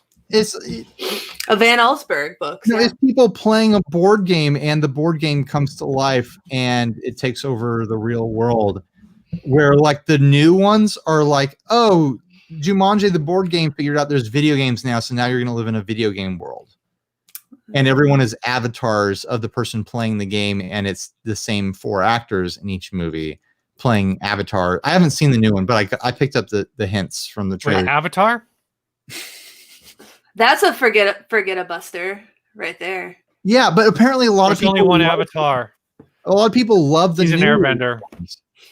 Steve loves Avatar. Just the last Airbender, not the original movie. But what I loved, but Jumanji, like with board games, you have to imagine it. Yeah, there was like they did a whitewash, weird, bad version. Oh of no, Avatar. the movie. Oh yeah, actually, my wife and I watched that finally like a couple weeks ago, and it's so bad. Okay, guys, we got another awful super chat from Silver Paradox. He does VW. I do. Oh, he does voice work. I do Miatas. No, he does Volkswagens. I do Miatas. Oh. Oh, China was in musical. How many guitars does it take to comprehend car talk? You say tomato, I say tomato. You say potato, I also say potato. Tomato. I guess we're just speaking normal English. There was a Last Airbender movie. It is awful. Yeah. And whitewash and yeah. What's that? There was a ride for it at my theme park. I don't remember anything about it. Look, hey, it's Gabor. Gabor. Hello. Hey, buddy. How are you? I haven't interacted with you in over a video or in real life, face to face, in a long time. How are you doing, man? Yeah, since the good old days of 2019. The before times. The before times. BC. Steve, look at you with a guitar in the background. You get to fit in now. Yeah. Oh, hang on. And I got it at a distance. Oh, get him up there. There you go. Ooh. A lot of guitar in the background. We were rousing Steve last week because he had nothing. He just had a shoe rack behind him. Oh yeah, well, much better. The jack stang. That's good. Yeah. Oh, it's a good one. Yeah. I was trying to figure out what to put up there, and I went with that one. I was gonna put the Les Paul up there, but that's also probably the one guitar I know. If we have an earthquake, will just shatter to 1,000 pieces. if you have an earthquake and the Les Paul is on the wall, like the rest of the house is gonna be fine, but like it's gonna like rip a hole all the way down the wall into your downstairs, leaving like just a 2-inch like wide trail down. That Les Paul weighs like 5 pounds. I know, but I was making a Les Paul joke, Steve. Way to ruin it. If it was that brass Ibanez, though. Oh man, that brass Ibanez. That's cool. I like that brass Ibanez. Just swinging in a pendulum, bringing the whole house down. Oh my gosh, Silver Paradox. He's breaking these all up into $5 super chats. He could have bought us. I think that means you need to add them up and take a shot. One more Silver Paradox, and you've earned a shot from me because I'm gonna go grab a drink real quick. Actually, he said, "Is a woody dark valve train compared to the spank of a 4-aged 20 valve?" He's talking about his amps that he's using. Oh, I'll have some water. Same. I want to take the earlier in the show when we first started, I had this thing going. I'll put it up again just to show it. A ticker saying, "I'll take shots for $20." You spelled "you're wrong." Oh, of course I did. Podcast with a $50 super chat. No $50 super chats, but a lot of people took up. I think people really like the concept of me drinking. They want to see me destroy myself. I'm gonna give Silver Paradox a $15 shot here. It's been a good half an hour since I had a drink, so I'm gonna honor his $15 that he's super chatted so far. Pacing yourself. Yeah, I think there's something to that people want to watch me wreck myself or something. It makes for good listening. It makes for good listening. I'm not getting drunk. I'm not drunk right now. I'm feeling a little loose in my knees, but that's what they all say. Yeah. I literally haven't drunk except for the last couple times I've done it on camera. You only drink on camera? That's a little worrisome. I know, right? I don't do it to loosen up before a demo or something like that. The only times I've done it in the past couple of weeks is like when I'm like, oh, I'm going to drink tequila on a live stream. My wife will have like a glass of wine or something. I'm like, I'm fine. I don't need a glass of wine. It's to get you through another podcast, 5,000 episodes down. Another podcast. Well, I was drinking a week ago because I had to fall down some brick stairs. Oh. And my computer blew up on me the same day. So it's just like, I need to numb myself a little bit. Not a good day. Not a good day at all. But I'm back in business. I'm all healed up. Sweetwater got me the computer that I ordered like in 3 days. Wow. Like 70 hours or something like that, which is incredible right now. Yeah. I got like I didn't get the Mac Pro, but I got like the hottest Mac in the 27-inch range. And then I also ordered 64 gigs of RAM for it. Wow, nice. Yeah, I had 16 gigs on my old computer, so I loaded that in today, and damn, it's like my computer doesn't even exist. It's just like typing into a phantom. Like it like you really feel like when the internet is slow because it's not the computer's fault at all. You're like, ah, damn you, internet.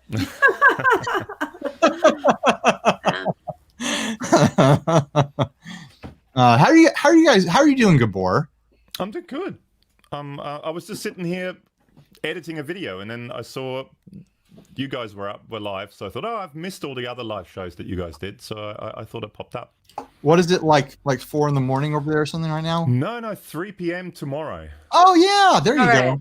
They're in the future. It's Friday 3 p.m. Friday 3 p.m. It is Thursday 10 p.m. here. The future is sunny, I can tell you. It'll be a sunny day tomorrow. How many kangaroos are outside? There was a whole family just outside the door. I sent you that footage, and yeah, they come closer and closer. There's my kid's playground, and the trampoline is just outside the door here, and they're just there, 2 meters away from me, whole family, with little Joey again.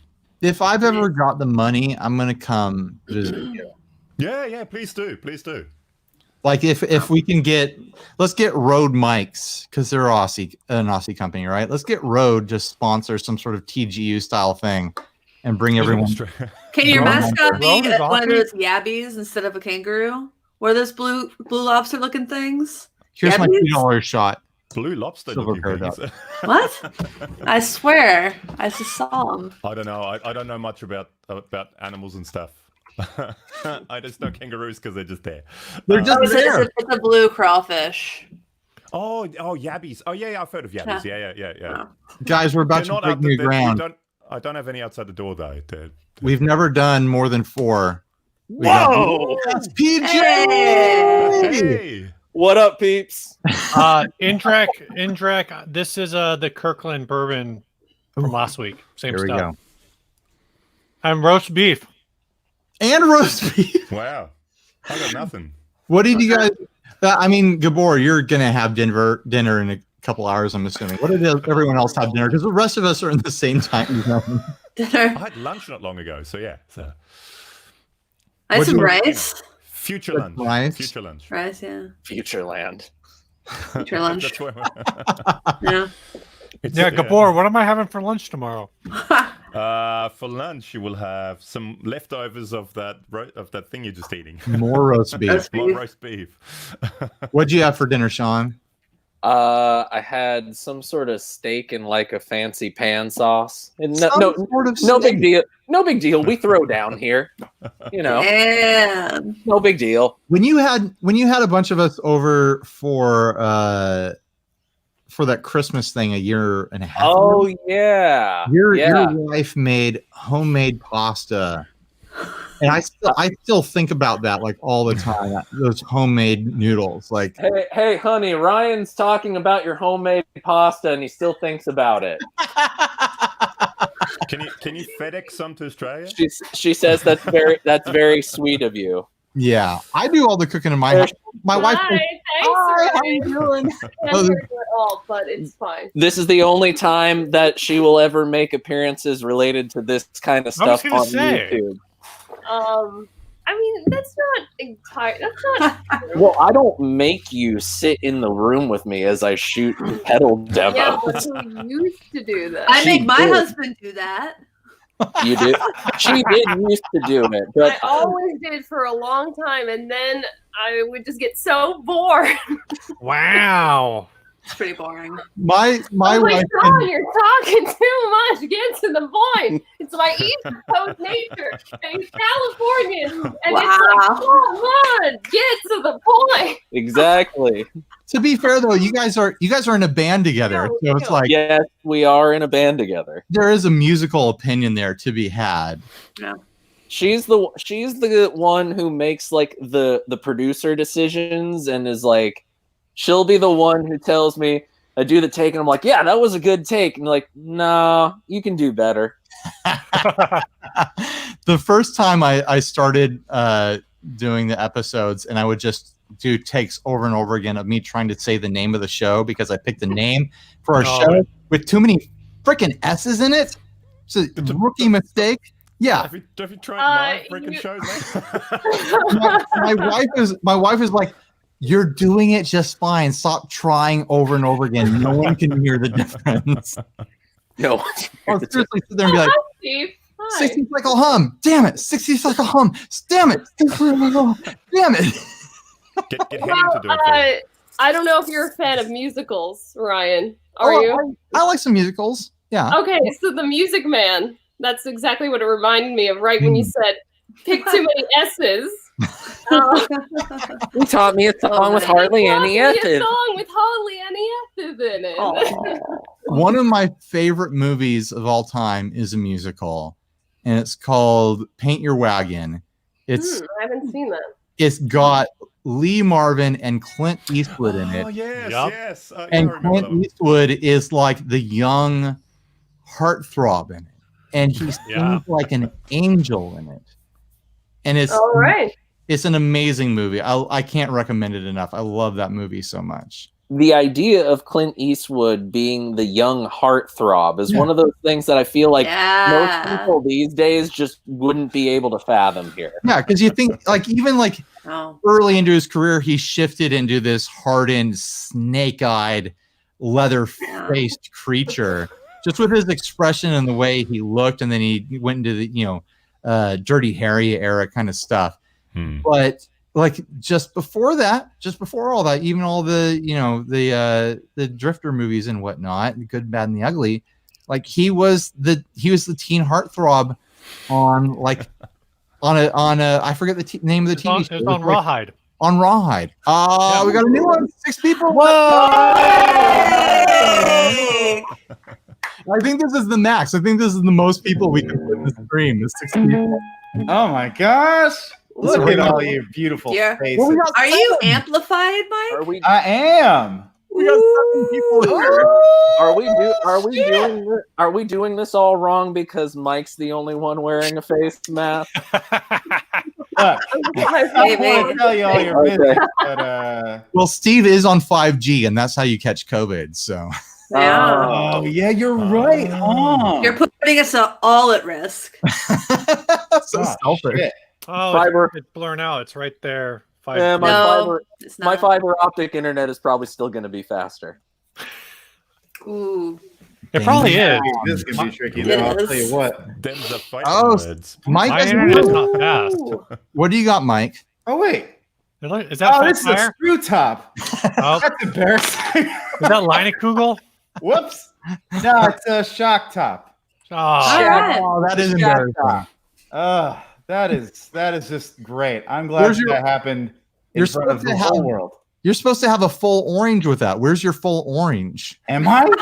I don't Oh, have it's any just supposed to citrus taste on like me. an I'm orange. I sorry mean, to I don't say. think you're supposed to serve shock top with a full orange. You're just supposed to serve it with an the orange. whole slice. orange.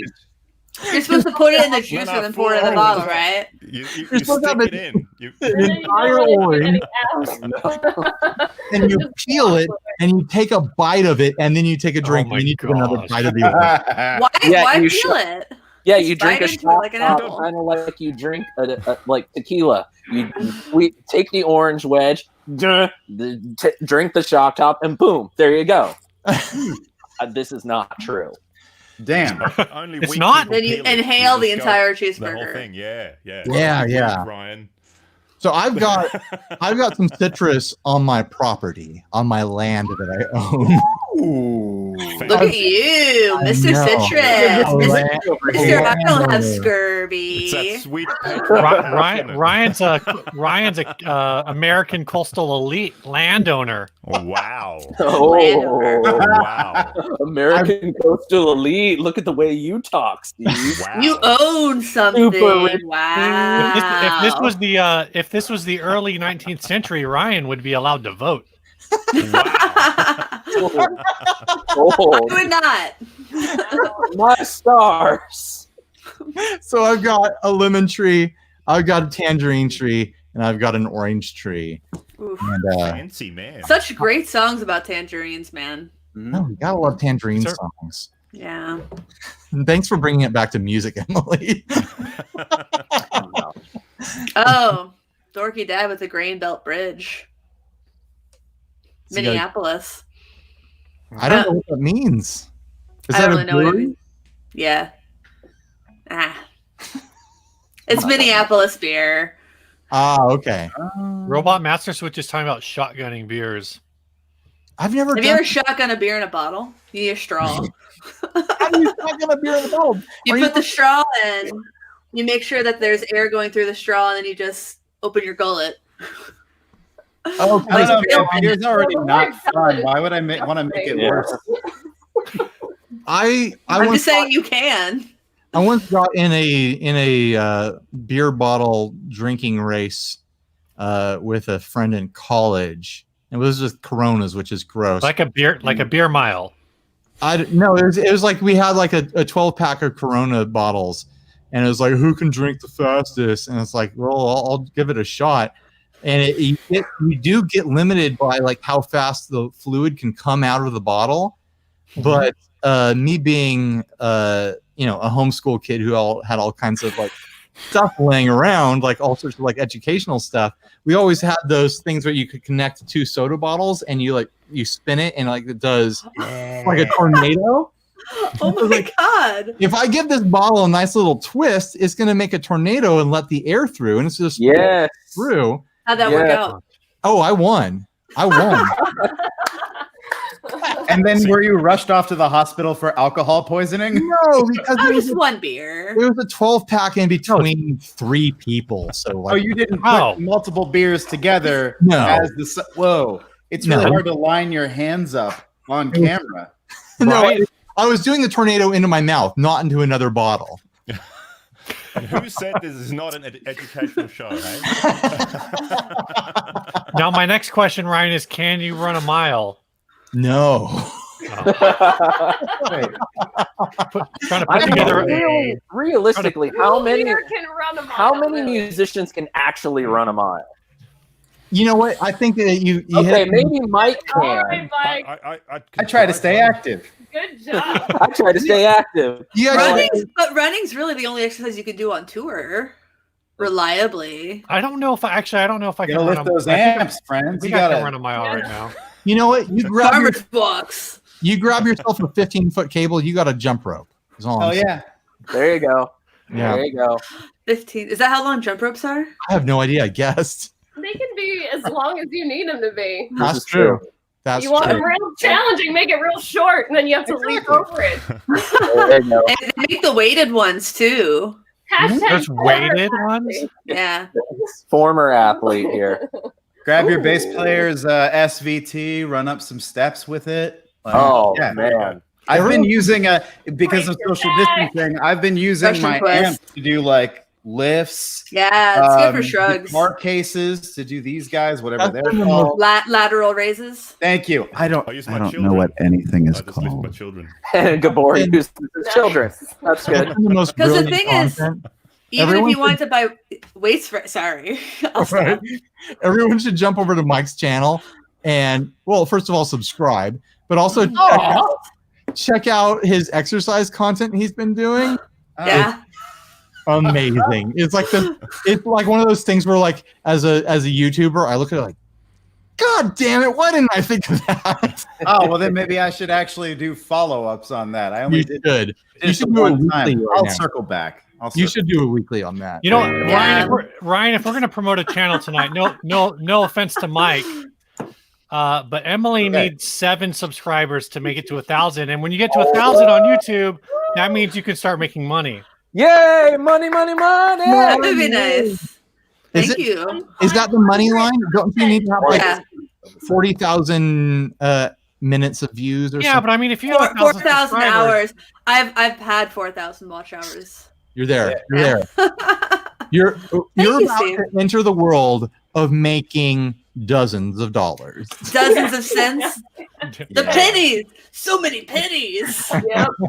It's Dozens Pretty- of quarters. Fractions of Pretty pennies. pretty soon you'll be able to build it up like me to where you receive $50 per fiscal quarter. Oh, That's what I got. Whoa. That's what I got when I had NashvilleForFree.com. That was the most I made on the like passive ads was $50 a month. Hey, it paid for my hosting. There you go. So I get like I every just 2 subscribed to years. 2 accounts, by the way. So there's 2 extra ones that you got just then. Thank you. Every All right. every 2 years, I get my minimum $50 payout from CD Baby for all the transactions on Yeah. Oh, one album, So Nice. yeah. That's always a sad thing to look at. and it's like Your TuneCore numbers. literally like 2,000 transactions to get $50. Like it's Wow. Right. yeah. I Really? always love Maybe you the, should move. I always Music love to the ones that are like Spotify play. Yeah. 0.003. That's what it is. Like, it's like a tenth of a cent for each Spotify play or something. Here's your Apple Match that is actually nothing.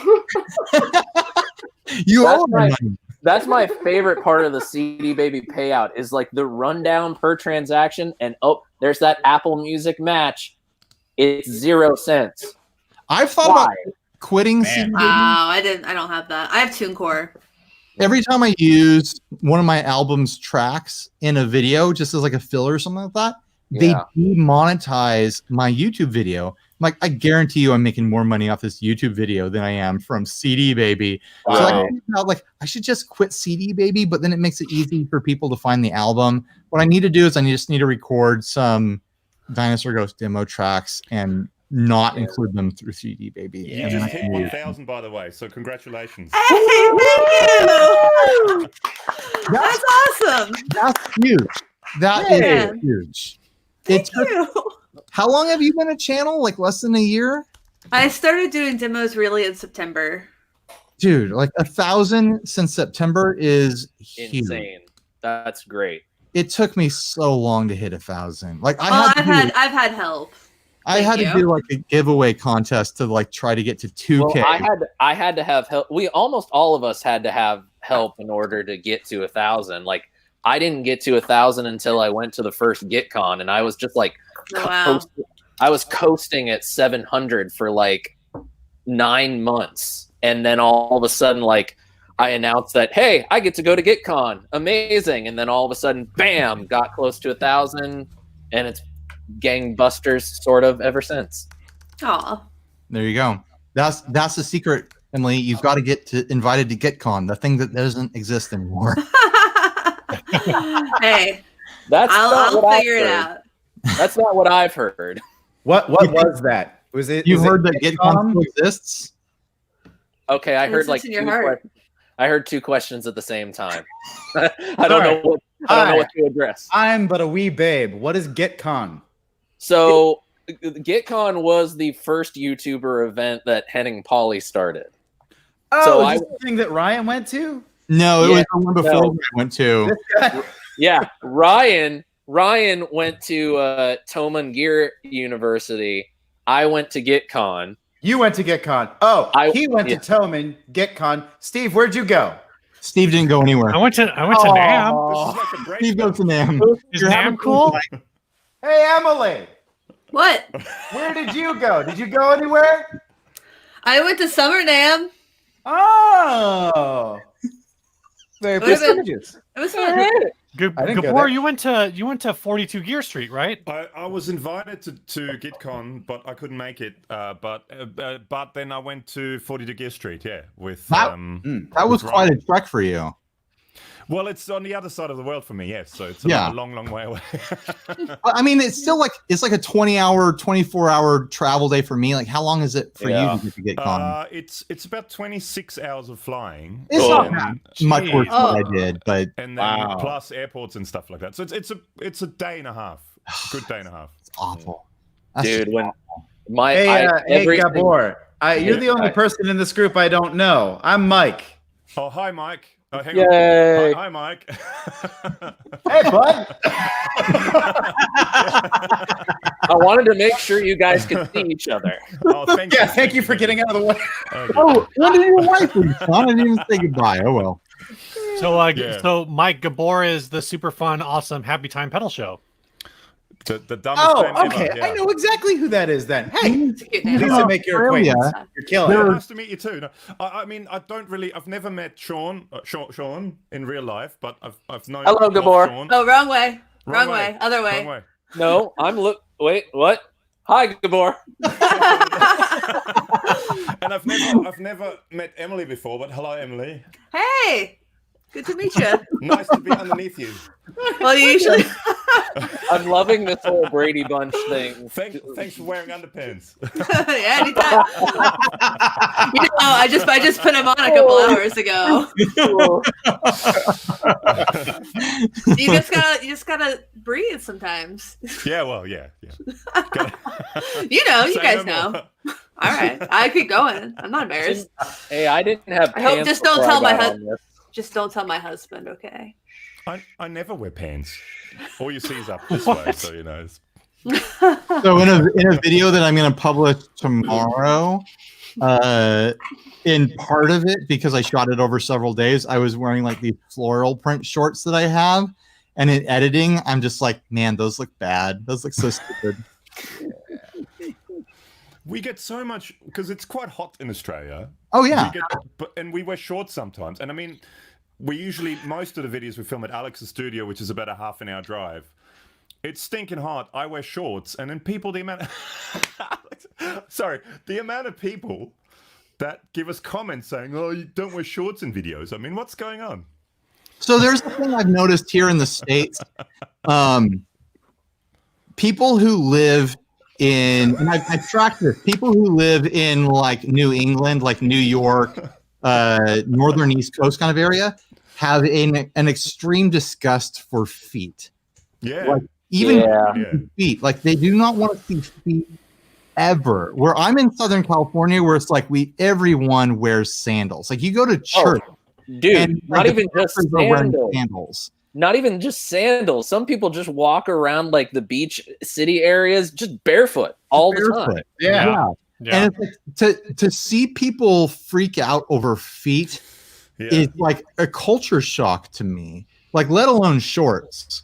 But like I see feet all the time. It's just a different kind of hand. It's just a I can't. forward hand. I mean, I lived in New York, and I wouldn't want to wear sandals in New York. Right. That's disgusting. And I think that might be part of it, but it's weird because I talk to people who, when I say like, oh, I own sandals, the only thing that they can think of are sliders, like soccer sliders or whatever. Like whatever. Like these? Yes. Like the idea of like the things beach, I have on my feet. the rain, the classic reef, or the classic reef thong is maybe a bad example. For a second, you almost said classic reefer, and that was Reefer, yeah, that's what so I thought. great. Also very California.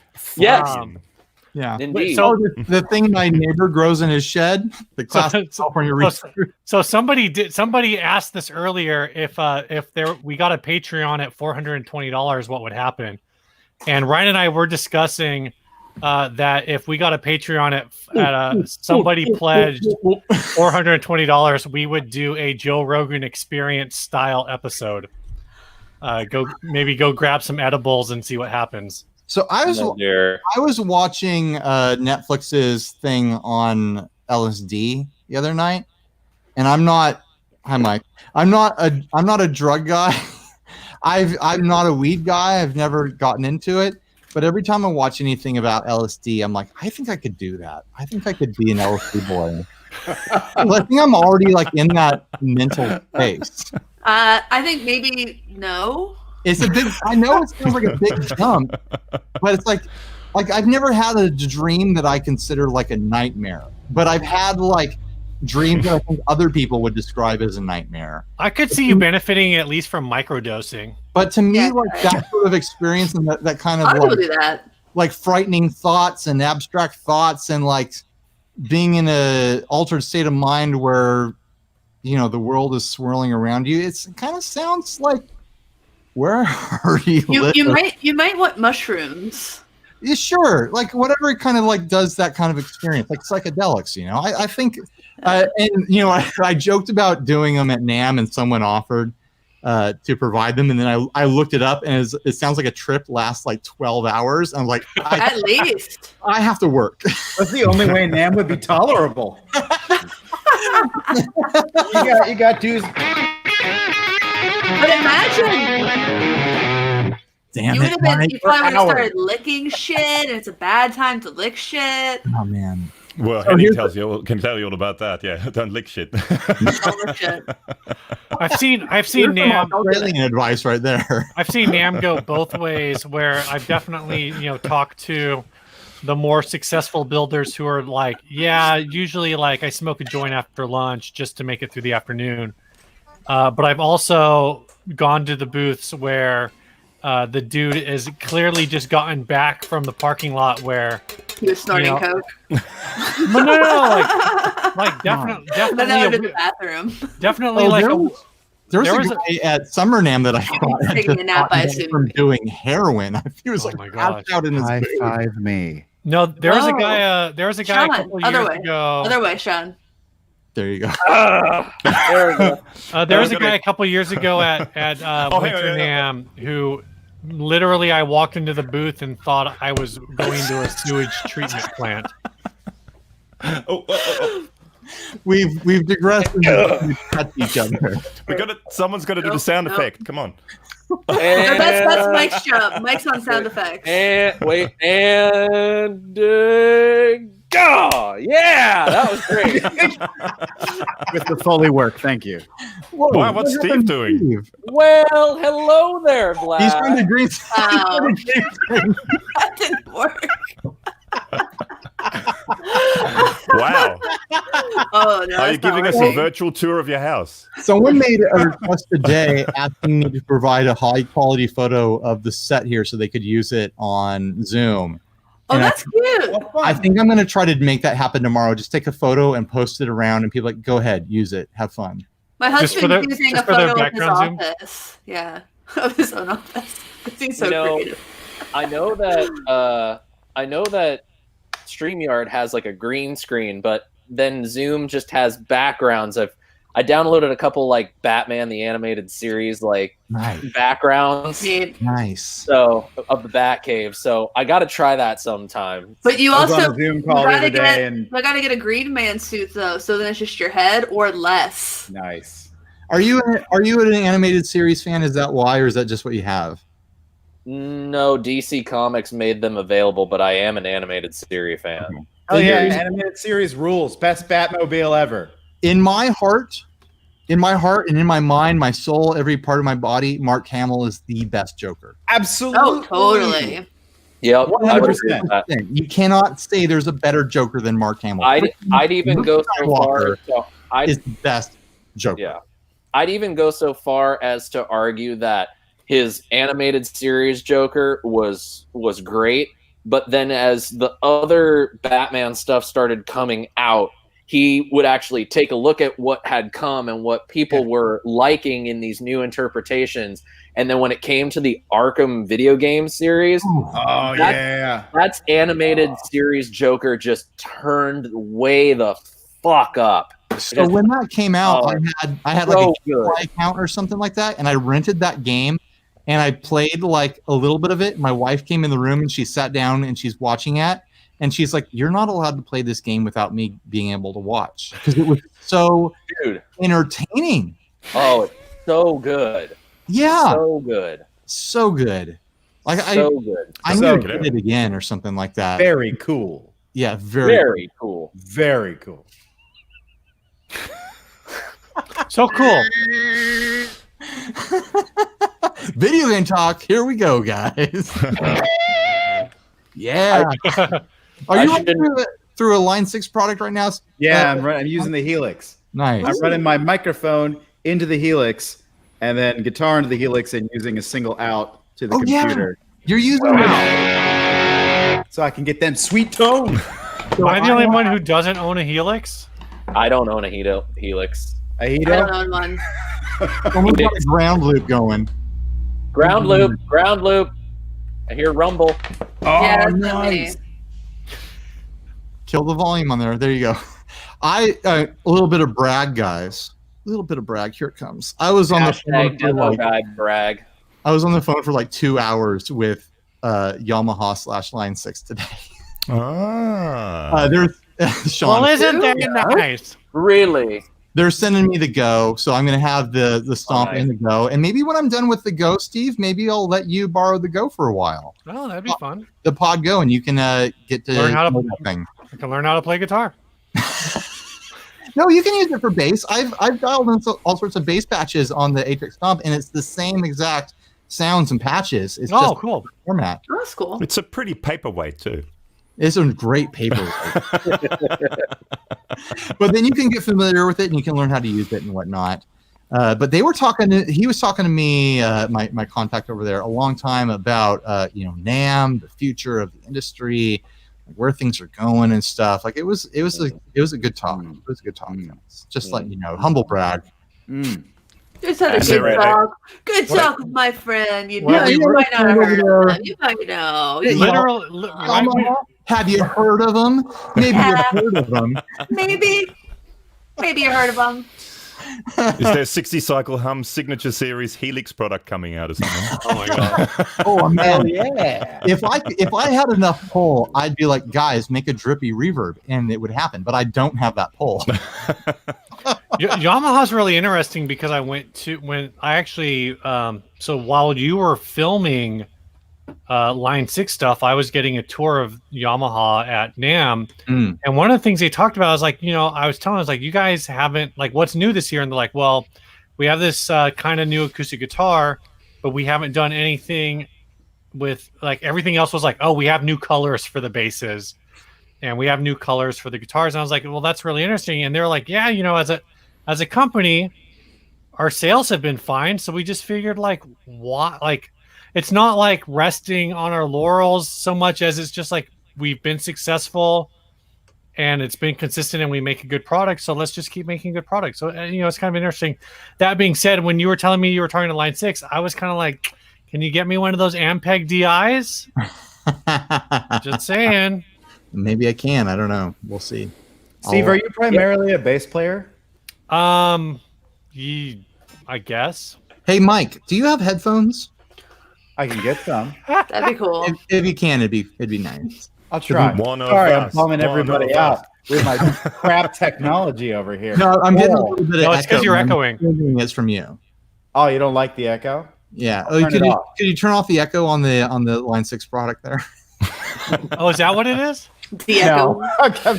Yeah, just joshing around a little bit. Just having fun. Or I could just kick him out, guys. What do you guys think? Vote. Super chat $5 to kick out Mike. Kick me out. Kick me out. Kick me out. Steve, look at Mike. He's got guitars in the background too. I know. Good thing you stepped up. Sean doesn't have guitars, but he's got other stuff. He doesn't have just the shoe rack back there. Well, I'm in my office now. I'm not in the studio. You don't have guitars in your office? This is my office. Well, I took all my the guitar that was in the office, up to the studio today because I was shooting today. So I didn't bring it down. Oh well. Oh well. But I got Funko Pops. Those are pretty fun. Those Yeah. are fun. What You do guys you wanna talk beer about- bottles You guys back want to there? talk about the New Balance X90? Yeah, I got beer Ooh. bottles too. I got Funko Pops and beer bottles. That's what I got in my office. Dad alert. Steve wants to talk about New Balance. My Are kids they wear New memory Balance foam? too. Oh God. Is it- It's because yeah, you're buying dude. the shoes. Is it memory foam? Has memory foam so? Not. No memory foam and no No? memory foam shoes. I have a pair of memory foam shoes at work, and they're just weird. Because they remember too much. They know where I've been. It's such They an walk easy joke to themselves. make, but it's still hilarious. Mike, to answer your earlier question, I guess at this point it's probably fair to say that I'm primarily a bass player. Oh, we're back to that. Full circle. I thought we were talking about shoes. After 17 years, I guess I can admit I'm primarily a bass player. Well, we all have our faults. I can't do it. The bottle's too full. Uh-oh. Don't do that for free. You can get paid to do that. I don't Yikes. have a bottle I can That's the whistle best my mother ever gave me. That's awful. Is this Now that I've made like $60 tonight, or like probably like $80, like no, that doesn't work. drinking. Damn it, I'm gonna have to do this every episode. No. It doesn't work. Screw the whole pedals and guitar stuff. Start a drinking Yeah, channel. let's just do a live podcast weekly, and all you do is just drink. And Drink? people pay you money to drink live on 20 camera. 24 hours a day. hours. Yes. There's a 24-hour stream. Oh God! Start with I'm your gonna breakfast beer. I'm gonna die. What you need, Ryan, is you need basically the internet equivalent of an attenuator. And as the tequila starts to hit you, you slow down your internet connection. No, here's what I do. I've got to put it on a scale where it's like the first shot is $5, the next shot is $10, the next shot is Ooh. $20, and like it's got to like Oh. because then it's like Maybe you should start at $5. If you want to see Ryan hospitalized, $100. right because then Oh, by the end of it, because it's exponential. Like by the end of It's it, just someone's like- got to pay yeah. like $300 for me to take like my 8th shot or something like that. It's like those double or nothing games. Then I will die because I will not be able to turn down a $1,000 shot, and I will keep going. Oh, It's no. It's a good way to get rid of the competition on YouTube. Actually, it's Oh my god! Yeah, pay $20,000 to kill Rock. Well, you're at 640 for a single shot by 8 shots if you start at 5. Oh, look over here! Then- Emily's going. Oh wow, I can't actually Miss wow. Science. Miss Wait, Matt. what? How are you going? 5, 10, 20, 40. 10, 20, 40, 80, 160, 320, One- 6, okay, yeah. 40, 1280, Wow. 25. But it's all but it's all additive. So that you Well, know, double or you're nothing. actually It's the doing- game. Ryan Yeah, won't notice exactly. the So- difference, but then anyway, so it doesn't matter. So if somebody pays People are like, $1,280 up front, Double. they're not actually getting 9 shots. They're getting the. You're getting the 10th shot. So, but then you've also made all the previous money. Yes. No, They're that's what I'm getting a saying. So if you start They're people have getting to a be bit smart. serious about it up the top there. If some dummy I just think us pays, three at the bottom, we choose to start a separate thing. Do I have to go down so you guys can see each other? Hey, you back up a little bit. Just scoot back a little bit. I'll be like, hey. Okay, there you go, guys. Hold on, there you go. No, thanks. So, Thanks. Here we go. There. Oh wait, Guys, wait. Do I all just got three of us invited in the to- bottom? Who was? Do all three of us in the bottom have the same pedal? Do we have a pedal that we can Whoa. pass from one side to the other? I have no pedals down here in the office. Do we have anything that's similar? You gotta. Does A it- dollar bill. What about a It's phone? kind of it'll be kind of funny. No, it'll be funny if it changes what it is as it goes. Yeah, well, Oh, yeah, that'd be Gabor, it's funny. for you. Oh yeah, I got a Oh. phone. Oh, Sean, can you pass me? Can wait. you pass me the phone from Mike, please? Can I pass you the phone from Mike? Here. I don't know. I'm Here. passing the phone. Okay. Hold on. Wait, guys, we have a real question. ST Design wants to know what missed call is. Oh, thank you. Oh, yeah. We win. Oh my gosh. Okay, Internet gold. A $5 shot isn't a full shot. I was doing $20 shots earlier, but I'll give you a $5 shot. It's still a good amount. Tequila vision come there. on. Oh my gosh, 1 a.m. There's something that's ridiculous about this is that we're doing Hang this on, here's your phone back. already late Oh yeah. Okay. on take that. California time. Steve and I, this is 10:38 here. We Mike, got I got your phone Thanks, again. Mike. Thanks. Oh, we got 64 people watching, thanks. and it's the middle of the night in the rest of the world. Yeah. Hey, it's watching. Hi, Melissa. mid-afternoon, man. It's mid-afternoon. The rest of the world. This The is rest, easy for yes. Gabor. The rest of us are like, oh my gosh, it's I the just- middle of the night. Well, I just see, started a new a series of videos that I'm doing, my 5 favorite Fridays that I release every Friday, and I've realized it's only in Australia really that it's Friday. Everywhere else in the world it's a Thursday. this is true. Well, you know, Oh, well, you're just early. It's fine. It would be bad if you were like late. Like Friday was yesterday. Yeah, I'm from the future. What can I say? Oh my gosh. Okay, guys, we got a question here, a super chat. What's been the anthem of your quarantine? This is a crazy question. are we Like- sure you can handle the answer to that? Do we want? Yeah, let's all go. I actually do feel like I have an answer to this. Okay. Lay it on me, man. So I started listening. You guys who have been here in the chat, who have been here all night. What the hell is wrong with you? First of all, second, we talked about the Shaggs earlier, and someone's still echoing. What's up with that? Is it me? It's been the whole time. I Yeah, think Whatever. Doesn't matter. Oh, blame it on your old pal Mike, huh? It clearly was. Well, I see how you all function around here. It might just be the internet at this point. Yeah, Wow. I think what I could listen to. So I started listening to the Shaggs. I got through one song. I stopped it. I went through like a chain of things, and I just kind of like let it play. And YouTube auto played American Football EP from whatever 1999 or whatever, and then it went straight from that one to their newer one. And so it's not a single track, but I definitely feel like American Football could be the soundtrack to my quarantine. All right. Nice. Nice. Yeah. That's a good band. Mine would be a song called "Alien with a Sleep Mask" by Rat Boys. Rat Boys.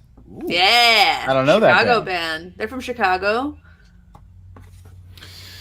That's all I have to say about it. They're Never great. heard You of should. them. I think you'd like them, Rat Boys. Rat Boy. Rat Boys. Rat With a Z? Boys. I like the name. With a Z? No, with a S, with an S. Oh. Rat boys. Rat Boys. Rat Boys. It's with an F. I think That's that the is one. What That's you the wanna one. do? Rat Boys. Woo. When the Rat Boys coming after you, Rat Boys, Rat Boys. What you wanna do? And to answer He's a Grant's Rat question, Boys. to answer Grant's question, I'm listening to Owen at work right now. Well, when I go back to work, I'll finish listening to Owen. So every time I pick up a guitar, like for pleasure around the house, just like hanging out, I go into drop D, drop C sharp, and I just do President's stuff Oh, lately. nice. I've been Yeah. doing a lot of Sugar. I've been doing a lot of Back Porch, but I've been doing this like.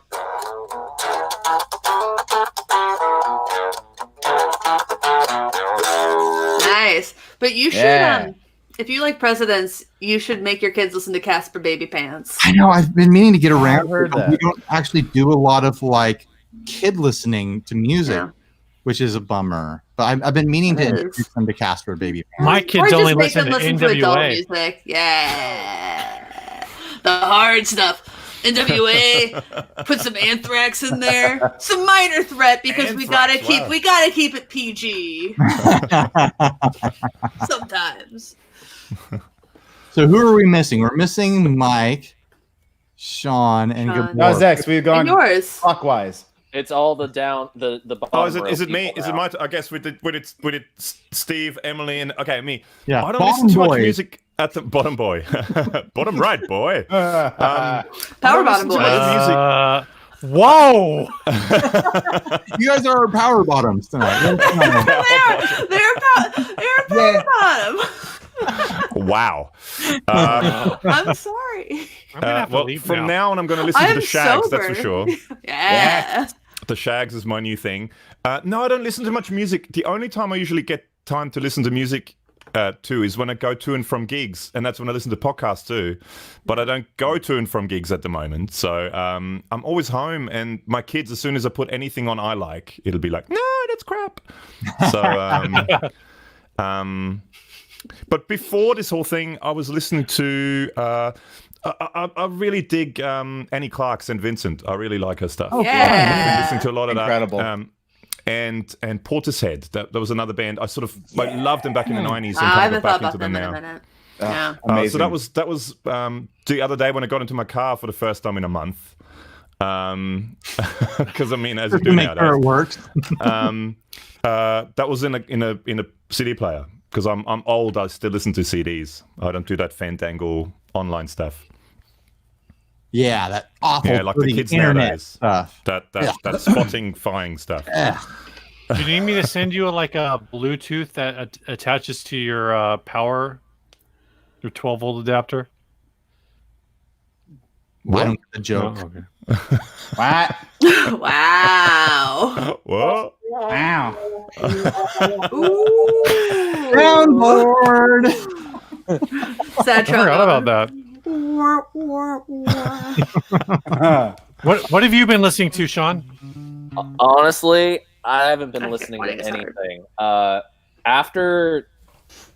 Pretty much after NAMM, I was at this point where I was just really tired of music, to be honest Music with you. sucks. Overrated. No, I was totally at that. I was actually legitimately at a point where I was sick of listening to music, Mhm. and the only time that I could handle it is when I just go into the studio, pick up the guitar, and not really have a goal in mind. So I was just kind of in the mode of listening to interesting sounds. So I started actually listening to a lot more soundtrack and score music. Yeah. And Good choice. I've actually been, because my wife is a fan of the show Outlander, and I watch it with her too, and it's really I've well heard that done. a lot of wives are fans of that show. Yeah, it happens. But she read the books when she was younger, so she's been a fan of the books, so she's excited for the show. But the guy who does the music for that show, Bear McCreary, also did the score for a video game I've been rather stuck on, the brand new God of War. Mm. And the music for Ah, that nice. is just, there's this great, there's great tension, and there's just fantastic, ethereal melodies to it. And so I started really paying attention to that kind of ethereal, slightly Celtic scoring, and then just trying to see, could I incorporate that into like just like if a company will send me a pedal, I start testing out these weird sort of droning melodies with these ridiculous pedals and reverbs and things like that, just to see like how I could get my rocks off with sound and generating sound. Yeah. So I'm more having fun fucking shit up than I am listening to music. There goes the I can, monetization. So while the whole world is fucked up and stuff. There it goes right again. Now, there it is right there inside my head. You all wanted to know the answer. You got the answer. Hey, everybody, come take a look inside my twisted mind. Oh, we got the Crypt Creeper. Mike does the best voices. He does. Aw. Yeah. I was talking with Martin from Fender about how you should do voice acting. He said, I need to get back into it. Yeah. I let it lapse way too long since. Oh, moving we to got to California. brag here. I was in a couple video games. Like, no big deal. It's like whatever. It's like, you know. "Who are you in the video games, Mike?" Okay, so there's one time I was in a video game. I was in a video game where I played a 6-foot-tall anthropomorphic crow. I don't remember his name, but he was obsessed with pleasing his master. So he'd say things like, "At last my plan is complete. Master will be pleased." So you've actually done voiceover work? Yeah. That's Yeah, that awesome, was dude. in a series called Awakening, which is like a point-and-click adventure thing. Oh, awesome. But yeah, That's cool. Seattle was great, and I miss it. Hi, Seattle area. Come back. It's going to if shit. only we can Mike. afford anything. Come back. I'm like, well, you might now. Yeah, we're waiting. We're gonna see what happens. But to We have a continue spare the bedroom. conversation, well, I don't think Carrie would like mean- Vinny. probably not. Vinny hates everything. So does Carrie, so maybe they would like dig it, you know? All right, Mike, what have you been listening to? So we can My quarantine. The short answer is I always listen to the band Idols. They're one of my favorite bands ever. IDLES, if you're not familiar. They are hard hitting. They are raw. They are progressive. They are just incredible. Just a force of nature, that band. But the real answer to the question is that you hear that? The Seinfeld? Oh my God. You should be playing that on keyboard. I don't know how to play keyboard, Ryan. Well, the person who made that theme didn't know how to play bass. I know, but I'm Really? doing it. I'm transmuting it. I'm like doing my own thing over here. Come on, Ryan. You gotta give me That's- something. Doesn't that make it meta? I'm going crazy over here, Jerry. Whoa. Wait, did you I have just jump not wa- shows? I have not watched Seinfeld since the last episode aired on TV. Wow. Boy, I still remember it vividly. I loved Seinfeld. I just never felt like rewatching it. get you on Hulu, bud. I am They on got Hulu. all the seasons. I You got know. Jerry, Elaine, George's dad, Jerry's dad, both their moms, and Kramer. Jerry's dad is rest in peace, man. All right. Yeah, so- Terrence Stiller, we yeah. lost him this week. What a titan of comedy. Long live the Ben Stiller's Bushkins. dad, famously known as Ben Stiller's dad. Yeah. Is it weird that I didn't realize that until this week? I guess he was George. I guess he was George's dad. I don't know. He was? Literally. I don't think I've watched an entire episode. Not in of Seinfeld. reality. In the show, he was. No, I know. He wasn't George's But he dad. was Ben Stiller's dad, which is In reality. a lot of people get confused that he wasn't the fictional character's dad, but he was the real life actor's dad. Right. So, I mean, a little movie He was- trivia for you. He was somebody's dad. Yep. He's the dad. He's a Just daddy. Just a Dad? dad being He's a dad. comedy daddy in Hollywood, He's just just like a dad. everybody. A comedy daddy. Make me laugh, daddy. So have you guys seen? Have you guys seen the show? Newman. Oh, Oh, God. Schitt's Creek, amazing. Ooh, yeah. Oh, I yeah. want to know. I can't watch the new season anywhere though, so I'm gonna have to wait. Yeah, me either. So don't spoil anything, everybody else. It's There's a like- guy in there. I just want the Crows movie to be real, and I want to watch it. Is it So not the guy in that show, the son? I forget his name. Daniel Levy. Yeah. Yeah, he's Eugene Levy's son. David. Oh, David. He's literally Eugene Levy's kid. I know. So, anyways, No, every I'm time just- I watch that show and I see that guy, I'm like, that dude is Jay Leonard J. Oh. Okay, now I'm Whoa. gonna have to go watch it. And I don't want to like say it to Jay Leonard J. Well, now he's gonna find out. Oh, Like- Ryan. Jay could like do that dude as an act, because he's got that huge personality and he could put on that act, Daniel Levy's speech patterns have completely corrupted the way that I talk. Anytime I say "oh my god," it's "oh my god." Yes. I can't excise it from my mind. It's Oh my god. When we Oh my first started God. watching that show, we couldn't stop like talking like His side eye. the baby.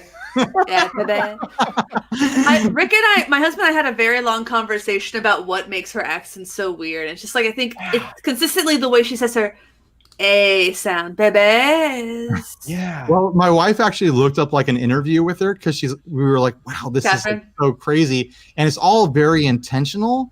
Like she was Oh, like, yeah. yeah, I was thinking about this Oh, yeah. character who's very wealthy and very well traveled and has picked up random bits of accent from all over the world and thinks of herself as being very important and tries to interject that stuff as often as possible. And when you think of it in those terms, it's like this character makes a lot of sense. It's it's totally. as if she learned to speak French, but only retained the vowel sounds. Like everything else is, it's ridiculous. I love it so much. She's so fantastic. She's an amazing character. Yeah. She's consistently just my favorite in anything she does. Yeah. She's like I love Allison her. Janney in that way. She killed it. Hey, here's a brag. Really? Did you know that I was in a movie with the whole cast, the people? The Christopher? Christopher Guest. Yes, the guest movie. I didn't know. Which one? The last one that they did for Netflix. What was it called? It was about a family that used to live like in a cult commune. I'll look it up. I haven't here. seen this. Can you please send this to me? Netflix. Oh, wow. I'm gonna search Netflix and Christopher Fur. I'm just going to put my own name in it to search. But did you know that Yeah, mascot. Dan Levy's sister is also in Schitt's Creek? Yeah. Yeah. So As, she's Twyla. she's Twyla. Yeah. Twyla. And as like, it's an amazing role because I feel Twyla is a supporting character ostensibly, but I have just as strong feelings about Twyla that I do anybody else in the main. Which one is she? Runs She's the the- diner. Yeah. Oh, yeah, she's fantastic. She's very good. I'm terrible with names, even in shows. I'm just like, oh, there's that person, and I remember them by Same. their face. Yeah. Did you watch Game of Thrones? Because it took No. me 5 seasons to learn who anybody was. God, And by then I'm like, it's almost over. I know. I would only want to forget. watch the Ed Sheeran episodes. By then, the show had gotten bad, so nobody cared after that. I wanted to see the episode that Sigur Rós was in. Where Wait, my what? interest was. Yeah, they Yeah. played a band in the Oh, show. wow.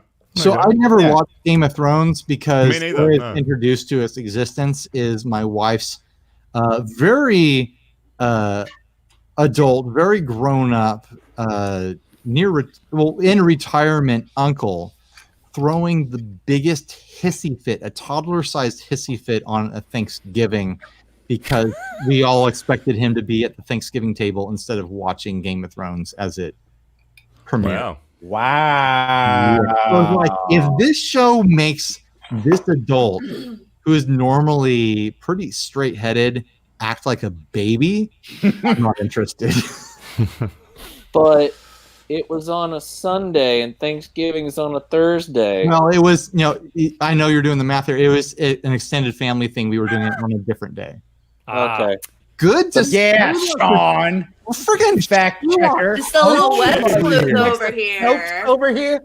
Is that Mrs. Snopes? Well, I can't see on. too good. How I was just how dare you plan your family Hey. Thanksgiving on Game of Thrones Day? So Yeah, we, right. Yeah, Ryan. we do like my side of the family on Thanksgiving, and then we go to my wife's side on a different day when people come in from out of town and do like a secondary Thanksgiving.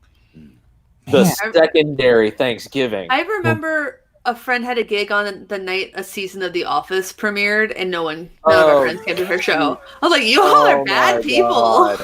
What's wrong with you?" I had friends leave a party I was having because a new Office episode was coming out that night, and they didn't want to be around people. They wanted to be alone to watch it. Wait, was I one of those people? I need to be alone. It's not a show with I was spoilers. one of those people. Okay. I was like, in retrospect, it was like he left a party with real people to go watch a show. Like explaining that in 2020 terms is like the craziest thing. Like you left contacts to go watch a show. I feel bad for laughing because I have definitely left public gatherings to go watch Star Trek. So, Well, I've left public gatherings just because I was sick of people. Yeah. well, yeah. I mean, that's a given, of course. Same. But also, Like, I'm doing great with quarantine. I'm living my best life. I gotta say, like going to grocery stores now, I hope grocery stores never change. I hope this Oh my is gosh. forever. 6 feet apart, one-way aisles. They letting only a certain amount of people in the building. Oh my gosh, it's heaven. The one-way aisles are too confusing to me. Oh But no, the- I get kind it. of hate them because then you start the wrong way. You're like, I have to walk all the way No. around. The thing that's Oh, actually dangerous about one-way aisles for me, and I did this tonight, is I will get in a one-way aisle, and now I've mentally processed this is supposed to be a one-way aisle, so I no longer have to look where I'm going. Wow. So I will just look over at That's like interesting. everything on the It's Midwestern shelf, interesting. and I'm just launching pushing carts my down cart. aisles. I'm like Good luck. slowly pushing my cart while looking like to see if there's anything that I want. Because my assumption is this: I look forward, no one is there, therefore I have like 30 feet of empty space. Yeah. So if you come down the wrong way and I hit you, it's your fault. Well, Your own fault, Wow. man. sure. Yeah. It's a fucking the demolition effect is derby the at same. local Aldi for Steve. I Sorry, did, I sorry did little old run lady, into- you went the wrong way. I did run into somebody tonight. But again, I'm going the right way. I love this whole interaction when you're in the grocery store where like it before I always hated like people in the physical world like wouldn't look where they were going. They'd start backing up without looking behind them and stuff. Now you walked in an aisle in the grocery store and people see you from 20 feet away. They make eye contact with you and then they shift their cart to the side and make space for you. I love it. Finally. Stand back! I have the plague, everyone. Finally the world makes sense. People are looking and realizing there's other people in their space and accommodating them. As a tall person, I've been doing that my entire life. Like, oh, if I swing my arms around, I could kill someone. But like the regular sized community of the world is like, oh, I can just walk backwards and who cares what happens. Finally, the rest of the world is like, oh yeah, I'm not supposed to touch people, and it's glorious. I just go get my groceries late at night. That's all I do. But So nothing's I don't- open. I gotta Nothing go around at, here is like, open past 3. 9. Oh, well, my grocery stores are open till 10. So Oh, Wow. fancy Whoa. Have pants. you been Yeah. at the deli at that hour? Orange What if you County need boy some over cold here. cuts? oh yeah, Orange County boy over here. Ugh. We don't even have Like that grocery means stores where I am. Oh, Gabor, We can I just do need the a real- kangaroos outside.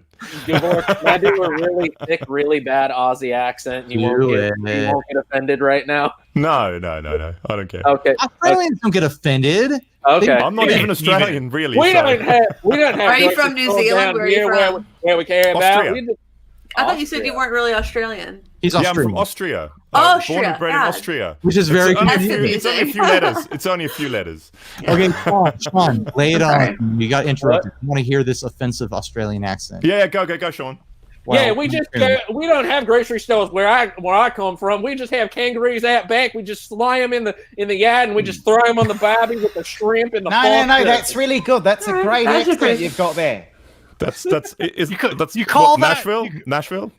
Call that an accent? My ear, Mike is sounding more New Zealandish. Continue Well, that. now I'm trying to. Oh, you're Doing my trying. best. No, that's English. That's more Are English. you doing your Vic- impression of the manager from Flight of the Conchords? Because that's Reed Darby. spot on. With New Zealand, the accent Trying to think of who the manager is. It's more forward in the mouth. You gotta- it's not as guttural. It's And not you've got to down use a different here. vowel. Arrow. Don't use the vowel that's actually in the word. You got to use. So if your name is Ben, you got to say bin. Bin, you know. Yeah. They do that, but they do that in Canada too. Put him in the bin. Put him Yeah, in you the get bin. fat. Hey, bin. I've, Yeah, I've bro. told this story a lot of times before, but my wife and I went and watched What We Do in the Shadows, the movie, with Reese Darby, the actor who plays the man in Flight in the Conchords. Yeah. And Ooh, eh? the whole day we were walking around quoting him and like coming up with new things to say in his accent and stuff like that. We went to the San Diego Zoo, as we used to do when we didn't have children. before We could go out times, and yeah. do things. Oh, those Oh, were the good old times. days, yeah. And we're standing there looking at the bears. My wife grabs me by the shoulders. She yanks me over to where the monkeys are, and she says, "He's here." I'm like, "What do you mean he's here? Who's he? He's here." I look over. It's Reese Darby. He's looking at the bears too. And we're like, "Oh my God, what do we do?" We just Did you lapse into the accent? Oh my God, these bears. These bears.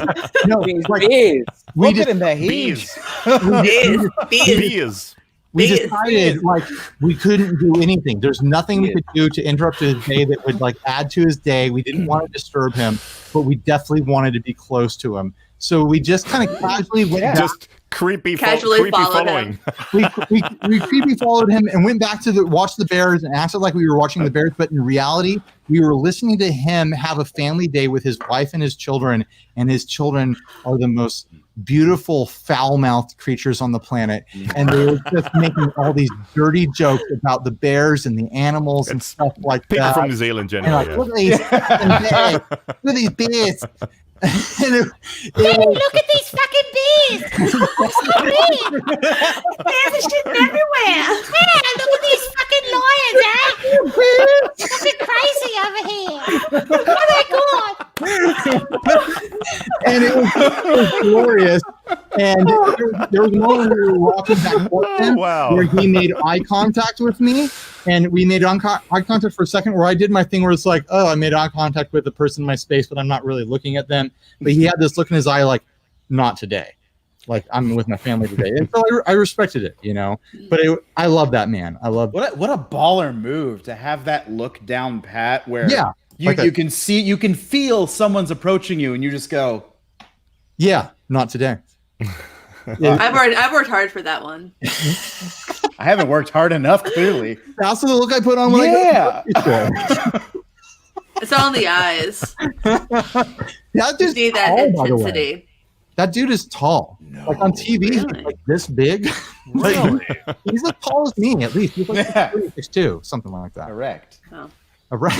I don't know, man. The internet says it's like 10.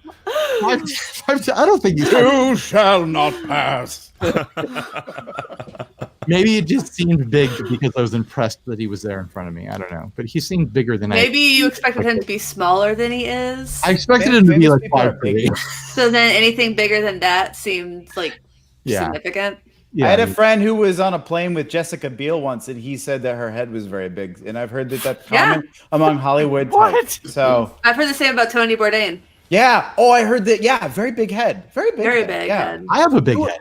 I met Conan You do. O'Brien once. His head was especially large. I would think his I mean, head I'm not looks surprised enormous. Conan's head is large. Oh yeah, That was his yeah. hair. Very big head. Yeah. Very beautiful big head on Conan O'Brien. Beautiful I head. think it makes your body look smaller, which makes you look better on camera. If anybody's Like, I interested, gotta lean I forward run a little bit. I run a Hollywood tour website based on the cranial size of certain celebrities, and I've got a Hashtag. map that you can buy. Okay, you got A to bunch of start. stars of varying Do you sizes. start with the Mike, smallest and work your way up to the biggest, or start with the biggest and work? This is how you get known right now. CelebritySkull.com. So over here. We have Tom Cruise's house. His head is the smallest. Hold on. CelebritySkulls.com. I don't know. That might end you up on some watch list. Yeah. Oh, I hope so. Yeah. Yeah, we Where you don't want belong. You only live once. YOLO! Neither of these sites can be reached, so Just go to GoDaddy and look. They're up for grabs. CelebritySkull.com. Oh my god. I'm gonna buy it out from under you like I did GearSupply.co that one time. oh my gosh. You're the one that did that. Damn. I'm not the one who put up the landing page. Someone else did that. Okay. I sold it to them for cost because they had a better idea than I did. But yes, I bought it at auction. I sold. I know who had the landing page. I had Ryan knows like the too. strings left from them. I have some strings left too. What have am a I hearing? ton of Am I pics. hearing mice? I hear birds. Oh, Oh, birds could be my place. The mice of the skies, they call them. Sky Mike.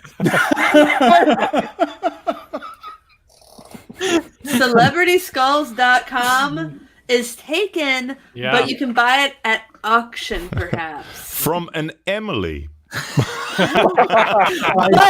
but Whoa. Celebrity Skull Singular is available. Celebrity. But see, the tour just goes to one house. Yeah. That's just one skull. CelebritySkull.com is my whole cover band. We only do Celebrity Skin, but it's the death metal version. I love that song, goddamn. Celeb Skulls is available. Fame's Skulls, not Famous Skulls. Celebrity, no, that's enough. What about Craniums of Hollywood? How about CelebritySkulls.club? .club. Not club. That's good. Celebrity Better, Skulls dot Club. shop. That's, Now Dot it's shop. blood. Now you got to pay dues. that's Celebrity Skulls Club. That's like the that's the hair loss for celebrities, right? Hey Ryan, we just got hit up on Facebook. Facebook wants to know if we want to apply for a PPP. Oh my I gosh, did. would. Yes. Yeah. Put in that forgivable loan for Steve and I to make what we usually make off of Paycheck. sponsors, I guess. No, whatever you put on your Schedule C. Yeah. Do it. You The think good I old pay triple taxes on T. this? Actually, I pay taxes on you, Steve. I probably should pay taxes on this. Yeah, we need to get more official the way we keep books, honestly. I know nothing. I heard nothing. the government's not listening. The Well, taxes maybe are getting make it paid. I'm just paying some taxes for Steve. What happens on YouTube stays on YouTube. Yes. I still need to pay last year's taxes so I can qualify for that sweet Trump money. Ooh. Yeah. It's extended out to like July or something now, right? Taxes, yeah. Yeah. I just need to do it. I can't go in for a meeting with my regular tax guy, and I'm not excited to take a day off of work or 2 days off of work to sort through all my garbage. Yeah, I get that. And it's like I hear you. It's like 50 different sources of income for me that I have to. Nah, it's rough out there. It's hard out here for a family. Yeah. Yeah. Waiting for it. But damn, it feels good to be a gangster. Am I right, folks? Robert McDowell wants to know what PPP is. Well, I can't do that, or we'll get It's a Payroll payment protection payroll protection program. Yeah. Yeah, there we go. Anybody get their Trump check, by the way? Yeah. Yeah. I got mine. It's going straight into paying my taxes. And with a cool letter with an illegible signature on it that I can only assume is his. Is it his weird pointy Wait, one? Because you- that kind of looks you like got- the KKK to me. It You looks got like a letter? the It's just a KKK bunch has. of triangles. Gabor's It's just a bunch of like pointed, hooded You- white heads. Wait, Gabor's gonna get it. Guys, hold you on. got a letter. I didn't get a letter. I want to make a joke. I got direct deposit. Well, sorry, If you got everybody direct recognizes deposit, you didn't what get a kind of- letter. What kind I of a didn't- joke I would you didn't- like to make, Ryan? I didn't. Joke police. Gabor's been getting checks for years from NASA to keep lying that Australia exists. So, like, True. he's Yeah. that's my joke. Because the Thanks. Earth is flat. Australia Yeah. is the government conspiracy. Absolutely. Because It's on the bottom of the flat Earth. just past where the kangaroo's eyes, where the drop off is, and then you can see You can see the giant turtle that's carrying the earth underneath it. So yeah, that's Do you why ever get- no one Do you comes ever here. get, as an Australian, do you ever get tempted to murder the turtle and barbecue its meat? No, it's really nice. We get together all the time, the turtle and I. Yeah. We Is hang it out. anything- You know. Is it anything like the turtle from the Never-Ending Story? It's exactly that one. So your horse dies every time. Well, you know, there's plenty That's of kangaroos and horses around here. It's fine. Oh yeah. So you just go there on a kangaroo and ride a different kangaroo home. And like, oh, Yeah, that's exactly right. Yeah. Have you guys actually seen the New Zealand tourism campaign that revolves around the fact that New Zealand always gets left off the maps? Is that the one from all the posters in Flight of the Conchord? Is that the one? No, it's like there's a bunch of anytime you see like wood cutouts of the globe, they always have encounter one of those in a Australia, fortnight. but not New Zealand. yeah, like And if you- there's all kinds of maps where yeah. basically Because New it doesn't Zealand exist. is it's treated as like a non-existent island, even though I think it's roughly the same size as Japan. It's pretty big. It's big. I don't know. Let me I guess consult my Japan is- sextant. I guess Japan's a little bit bigger than New Zealand. Let's be honest. 41% larger. What's more important, Japan or New Zealand? Yeah, really. I New mean, Zealand. Don't make me choose between my loves. Don't make me choose. I mean, I've only been to New Zealand. I haven't been to Japan. Oh, big boy brag over here. Wow. Did you go So you're just not to big in the Japan? Lord of the Rings trail? Were you a hobbit? No, I was a hobbit actually. Oh, well. No, I was How not. tall are you, Sean? My Cinda and I went there for our 10-year anniversary. It was like everything Very cool. fell into place where the airfare was really cheap, and we're just like, screw it, we want to go, let's go. So we road tripped it from Auckland down to Wellington, drove back. Flight was easy. It was great. I drank for free the entire trip. It was awesome. So my dad went through this thing where he was unemployed for a stint, and he looked up like sheep farming in New Zealand, and he's like, "That's what I'm gonna do. We're all gonna move to New Zealand, and I'm gonna farm sheep." And he wouldn't stop talking about it for about a month. I And think Courtney Love's mom did that. I was a little bit, as a teenager, I was a little bit scared. Like, is this actually going to happen? I don't know what parents do. Like, maybe we're going to move to New Zealand right now. But looking back, I'm like, that's what he was joking. That's stupid. There's no way we were going to do Dude, that. that's like I don't know, man. That's one of their big industries down there. That sounds like a very your dad thing to do. Oh, yeah. We are Also- talking about. Also, I love trout, and I know trout is a thing there. Trout's a thing here. Someone Well, in yeah, the, where in the, you- in the it's chat, easier for me to go to Seattle to get trout. I know, but someone in the chat, Kevin Hernandez, asked, "How does kangaroo taste?" I have eaten kangaroo, so I do know. It's very gamey. Yeah, see, there you go, Kevin Hernandez. you might be surprised to learn this, Gabor. I've also eaten kangaroo. You have. Well, I there you have. go. You can buy it, like burgers Okay. and stuff. We have a burger restaurant here in San Diego called Crazy Burger, and they specialize in exotic. Hopping Mad Burgers. Yeah, they'll have it a crazy Biggins. burger. They specialize in exotic game meats. I think they're gator burgers. Yeah, we had one of those here. But everything's yeah. frozen because nothing has enough like quantity. No, sure. Like- We But- also. Oh, I'm go going to ahead. get to it, Steve. We have a fast food chain here on the west coast of the United States of America called Jack in the Box. And in the early 90s, they got in big trouble because they were substituting in kangaroo meat instead of using beef. That seems more expensive. How so does it's that work cheaper out? to get kangaroo meat. Wow. They okay. got a deal on kangaroo meat, and they Yeah. were throwing it in the burgers Yeah. in the they- 90s. Yeah, they were getting their supply from Australia, and apparently the Australian supplier was supplying them with kangaroo. And supposedly, for people who ate it, I had this conversation with my father once, and whether or not he was just messing around, They missed that I don't sweet know. meat. But supposedly the early 80s were the best version of Jack in the Box meat. This sounds like a Jay Leno routine. Like, this is weird. Did you hear about this? Did you see this in the news? Jack in the Box, kangaroo meat. Now they put a big it implies nets. a surprise. Weird. Now they put a big nets, but before the kangaroos used to fall off the edge of the world, and they would catch them. They would catch them. And I guess they would sell them, That's depends on what spaceships caught them. If it was the American spaceships, they took them back to America. Yeah, that's it. Jack in the Box. Kangaroo fast food. It's definitely faster than cow. It's definitely faster than beef. It's very lazy food. They just lay around and eat grass. That's all they do around the day. And then they beat the shit out of you. In the American mind, kangaroo are like gazelle. They just are going all over the place all the time. But to you, they're just lazy. Because they're always just sitting out there just sleeping. That's all they do. And then it's got to a point they don't even really look at us anymore. They used to go hop away, but now they're literally 2 meters away and they just look and they go, yeah, whatever. I want you to get one in studio there and demo pedal with you. Oh my god! Just in the background. That could be interesting. That would be very good word for that.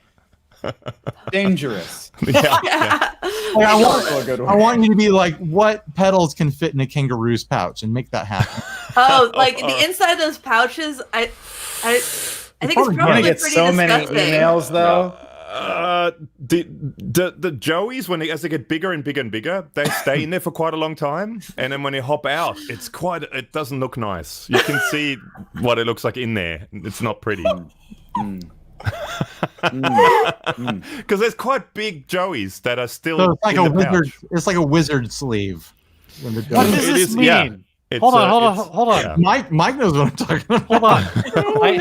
I ate a platypus once. This is from the group. This is from the chat. I ate a silver pair of ducks who's been feeding Ryan money all night. Says $5. I ate a platypus once.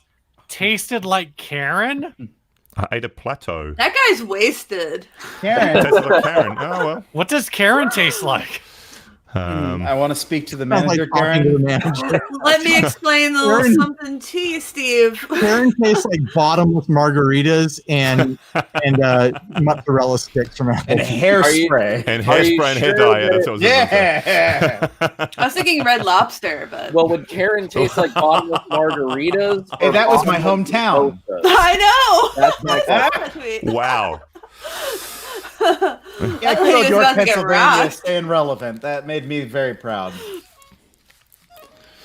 So Wow. I had shrimp for dinner. I made shrimp, and something I do that the family gets a big kick out of is I have a Karen cool tastes like idea shame. of how to reproduce the Cheddar Bay biscuits from Red Hell Lobster. yeah. Hell yeah. I do that too when I'm sad. Just whip up a batch of 36 of those bad bitches and I'm all fine. It's really just Bisquick and a crap ton of cheese. It's so much cheese. My sad food is margarita. Sad food. Also Everybody, sad go. Sad food is all food, man.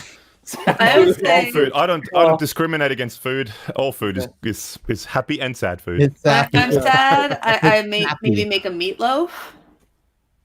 Yeah. Yeah. Yeah. I can see that. Yeah. Sad in a way. Mm. With like salsa instead of ketchup or tomato juice. Mm. Oh, Yeah. okay. Well, for my meatloaf sauce, I mix ketchup, mustard, and barbecue sauce. Like that's my trick. Interesting. The barbecue There you sauce is a good touch. It is. Enchilada sauce would be good too. Ooh, enchilada sauce. Yeah. Put a little, just a smidge of cumin. Damn it, I'm hungry Yeah. again. I didn't Just really have basically- dinner. Season it like you would season enchiladas, and then make it a meatloaf instead. The trick to meatloaf is you don't cook it in a bread pan. You just form it into an you orbital do what? shape, and You then do let it get that what good you crust. thing, What yeah. she said. That's Do the people- key. Yeah. Wait, hold on. Do people put meatloaves in a bread pan? Yeah, it's a Yeah. meatloaf. I usually do, and you get the Ah, loaf, fried yes. caramelization on the edge that way. But if you do it as like a mound on a pan, then you get like the air caramelization. It's Yeah, you do. caramelization. I think it's a better like mouthfeel, better Is crunch. this a cooking podcast? or I've what? never seen meatloaf. Like, I've never had meatloaf out of a bread pan. You didn't live in the Midwest. You ain't lived. You ain't lived until you eat meatloaf You out of ain't a bread lived, buddy pan boy, till you masticated some meatloaf, made We- the bread but pan. we I'll tell you always- what. with a spoon. Hey, you cheat yet? You We cheat always yet? did like a like a roasted meatloaf where it's formed, Mhm. and then we would put potatoes, like potato quarters, all around it, Oh, interesting. and then the ketchup sauce thing on it. I love Here's the thing. Here's the thing I with want meatloaf. that seems like something you get out of one of those weird 50s party cookbooks. Here's the thing Oh, with meatloaf is like Ambrosia salad. Jello with relish and pickles and shit inside of it. Yeah. Hot dog a lot of souffle. like oil and juices. If you do it in a bread pan, then those juices are contained. If you do it on a flat tray, where do those juices go? Well, I guess if you use a regular like cookie sheet that's got the edge, it's probably fine. Yeah. Yeah, if you do So I that. You have- just gotta let it rest before you cut into it. I have the air bake sheets that don't have an edge on them, so I can't use those. No. The grease would just flow off the edge and it would cause a fire in the oven. Well, you could Aluminium just foil. put some. Yes. Pie What, plate. yeah. Just do a What the pie boy- plate. You'd have the best of both worlds. Whoa! Whoa! Oh, Whoa. what the? Steve is looking up recipes. I'm trying to find a Wow. good picture of this meatloaf. I was like, oh, Steve's screen is active. Let's throw that up there. Like, it's just Grant. It's just Grant from Big Ear. Check back in. Like maybe something like this. Like I feel like this is what I Oh. grew up on, but with like the red, I like respect with, it. but like with this sauce on it, Yeah. Was it that sauce ketchup? basically. Yeah. So my son's favorite thing. Oh, boy. What? We're talking about If my meatloaf. son gets to request dinner, he asks for meatloaf every time, and I don't know why he loves it so much, but that's Because his. he's a weirdo. He's a cool person. Harsh. Wow. I think meatloaf gets bad rep though. It is, I've spent more time with your kid than you have. Come on. Great. what? Aw. When have you spent more time with my kid? That's been all day. kidding. When you're not home. Oh, He's Ryan waiting in the works from shadows home. like it. Hey. He's following you around like you followed Reese Darby around. Get the same look too. Not today, Steve. Not today. what I'll do is I'll take the leftover meatloaf and I'll like pan fry it the next day. Ooh, Oh, yes, yeah. yes, I'll, yes, like, yes, make, yes. Make like a sandwich out of it. Sandwich. Yes. Oh, yeah. That's good. Yeah, that's good. That's stuff. good. Hell yeah. Good. Good stuff. Mm. Damn You ever it. had hot Meatloaf sauce to that meatloaf jam? Sandwich is just a Yeah, burger. hell True. yeah. So much hot sauce. A meatloaf sandwich is just a burger. I'm sorry, Kevin No. Hernandez. I do Not not true. agree. That's Not not true. because there's oats and other Well- stuff in meatloaf, and you rarely put other stuff other than seasoning on a burger, right? Well, Here's my- I just want to deconstruct what constitutes a burger because sometimes there are other things inside the meat portion. Okay, some all people- right. Because sometimes They you'll have put a chicken onions, they burger. put cheese, I have they a put other very strong- things. Okay, I have okay, a very okay. strong opinion on the hamburger thing. Do not put anything in the hamburger other than on it. I'm so Wow, sounds like confused. Sean's not into trying new things. Okay, Wow. you have not had a hamburger with corn kernels inside it. That's not my jam. I used to live Isn't in. that just a black bean burger? Yeah, isn't that just a veggie burger? I just discovered I can mute everyone.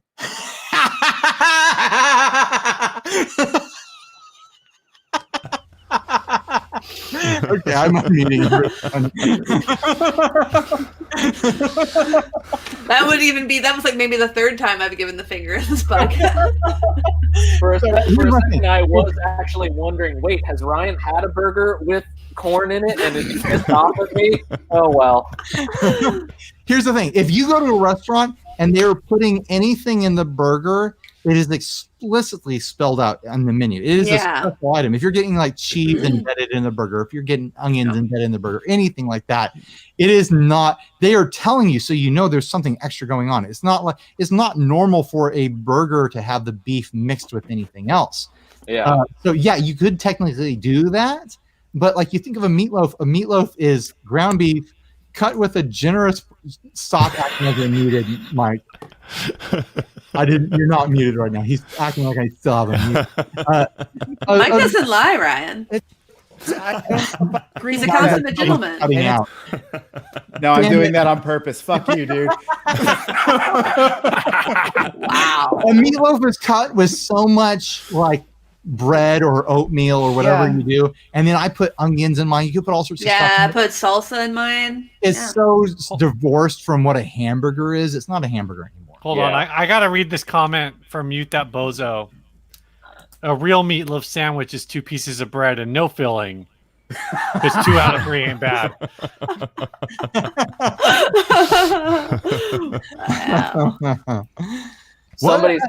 Somebody's asking me how I feel about burgers that are half beef and half pork belly. Like, that's fine. What I'm talking about is corn kernels mixed in my ground beef. No veggies, no vegetables.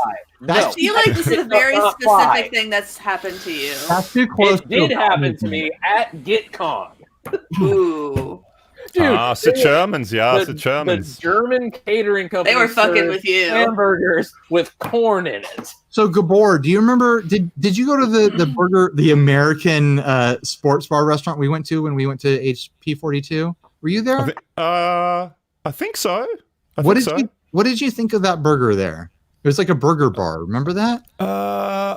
I do remember. I don't remember the burger, but I remember the burger bar. Yeah, I do remember it. The burger being really weird, but one of the Germans that was at my table was like, "You think this is weird? This is like a really good like European style burger." But maybe because I knew them from when I was younger and stuff. Was Steve, the other Steve, not you, Steve, but Steve from Boston. Steve was there. Yeah, that's right. Yeah, I remember that. Maybe, I remember you guys talking about it, actually, yes. Yeah. It was a really odd burger, and I can't remember why it was odd, but it was like very foreign to me, like the way... I think it was different bun. It was more like a breadier bun, like the bread rolls kind of... Yeah, it was a very like German bread. Real German bread, yeah. But then the meat like was different somehow, and like the sauce they put on it was like a really different sauce. Like but I think I was just used to it because I grew up in Europe, so I'm sort of used to that. You're an Australian. You're an Austrian in Australia. I'm an Austrian in Austria. Yeah. Can I tell my weird food story now, or am I going to get cut off? Sure, go, Mike. I will not mute you. I will not mute anyone again. Okay. Mike's on a food-themed record label, and so am I. Oh yeah, we're on the same food record label. It's called Donut Sounds, but that wasn't my story. Sorry. I was gonna say fuel. You guys are on Fuel by Ramen? No. Oh man, wouldn't that be a dream? No, I wanted to say because Sean was talking about putting shit in a burger that doesn't belong. I when I was living in Czech Republic, if you ever go to Czech Republic, order a quesadilla at any restaurant. What the hell did they do to a quesadilla? I don't want to know. Oh man. Was it Velveeta? Something that's sort of like a tortilla, and you get some meat, and you get a variety of cheeses, but you also get cabbage, and you get corn, and you get what else? There was something sweet in there too that I was incensed by. I can't remember what, but the idea of Mexican food, I don't know if this is still that way, but in my day, Mexican food in Europe was a total grab bag, and you'll find some like Milka in there. You'll find all kinds of, I don't even remember there being Mexican restaurants when I lived there. There was one in Prague that I used to go to. You don't go to Europe to eat Mexican food. Eat the European food. But you want to get curious though. You want to find out what they're tasting. I love the take. The times that I've been in Germany, I'm going to say that Germany doesn't need Mexican food because they already have Donner. And but that's because there's more lots of Turkish people there, yeah. That's it's like Mediterranean food. The Donner joints are literally like an almost exact analog for the way Mexican joints are in Southern California. Yeah. It's just a slightly different food, but it's the same kind of vibe. It's the same kind of like, oh, you've got like $5. Like you go get a piece of like flatbread wrapped around a pile of hot, like seared on the edges meat with some veggies and sauce and something like that. And it's drunk food, you know? It scratches that drunk food itch. So good. And it fills the same societal role. It feels like a lot of the same flavor palette too. That's what you get after. That's what you eat after a night out. Yeah. I've been zoning in and out. I've been zoning in and out about food right now. I hate you all so much. Well, kebabs, doner kebabs are just Turkish burritos, really, aren't they? Like, I mean, it's they're like gyros. Yeah. But here, well, that's a lot of Mexican places are cooking meat on the kebab spit. Is called al pastor, and you even get that in Mexican food here. Yeah. So it's like it's a very close analog. Is the doner kebab to Mexican food. Man, what I wouldn't give to be in Mustek right now in Czech Republic and go get myself a kurjaci řízek and smažný sír and just like fucking stuff my face with fried chicken and a giant wedge of cheese. Oh my God. So I'm so hungry. Look at this guy. Here's me talking about good old times. At the first TGU, they put us up in this hotel that was basically like a Holiday Inn Express style hotel. And they had this cooler in the lobby that was full of beers, and basically Toman was like, "Oh, whatever people want out of this cooler, we'll cover it." And so every night, all the YouTubers would go back expensive to the hotel. That's a very dangerous thing to say around musicians. And we would empty this cooler in the lobby of the hotel, and then we would go walk the town. And so, it was a week in Germany of us emptying this cooler, and then go walking the town. And I think 2 or 3 nights of the week, I ended up at this doner place and getting just this big, styrofoam tray full of meat and the bread and a giant pile of French fries, and just and we were after entering that cooler, we were drinking, just cheap. Beer there is so cheap compared. Oh my God, it's so cheap! I love it. Cheaper than water. It's like $2 for the best beer you've ever had in your life. Where here in the States, you go to a restaurant and it's like $8 for a pint. It's stupid, and then you got to pay tip or whatever. Man, and so just walking these cobblestone German towns, already drunk, walking around with my new best friends in the world and stuff like that is I'm tearing up a little bit thinking about it. Oh, it was an amazing time, and because we were staying out until 2 o'clock, 3 o'clock in the morning, our work really suffered for a minute, and they learned from that next year and didn't in that hotel. Pass it along to Ryan. They're there, Ryan. They're there. Thanks, guys. Thanks, guys. Everybody. I have this memory. Of walking around the streets of this little German town with Mary Spender, Nat Knight. Who else was there? Andy was there. A bunch of people were there, and looking around at these people and being like, I'm probably going to know these people for decades, and we're going to look back on this moment of this being the good times, So some of those people at least. Some of those. That gives me sparkly feelings in my heart places. Yeah. No, every time I go to one of these things, and people are like, "Oh, what's the best part of NAMM? What's the best part of going to this?" It's always the people. People. I always dislike the people the most. That's the... Well, 42 Gear Street was just a disaster, and all those people never want to see him again. What was that guy? That was this tall blonde guy from America. Man, he was annoying. Trash guy. Oh, I get the joke now. Trying to know the drama, but the drama was me not understanding. The people are always the best. I mean, that's the thing that I loved about 42 Gear Street is just meeting everyone, and hanging out with someone like you, Ryan, and guys like Glenn Fricko who have this reputation, but are totally not like the reputation. Totally not like the reputation. Glenn in person is a sweetheart. He is a puppy dog. Well, he came up to me. I was sitting I mean, it sounds a bit weird. I was sitting in a tent in Henning's brother's driveway. Henning's brother, by the way. Henning's brother. We weird dude. He's weird, but it's like that dude is like a 1960s style swinging like bachelor dude. Like if you go in his place, did you go in his Yeah, it's bizarre. It's the If it's weirdest a- place. If it You did should not come. You should see my smell- house. It's so exciting. If it I have did a brass not smell waterbed. like rich mahogany, I'm out. no dude. He had all these weird record players and tape machines and hi-fi machines. It's bizarre, dude. But and every day he changed the wheels on his bike at least twice, from road wheels to off-road wheels. Wow. You know, Well, you go in his place, and it's like if I was a lady, I'd go there and I'd be smitten. Like I'm saying that right now. I think you were a little bit smitten I was a around. little smitten.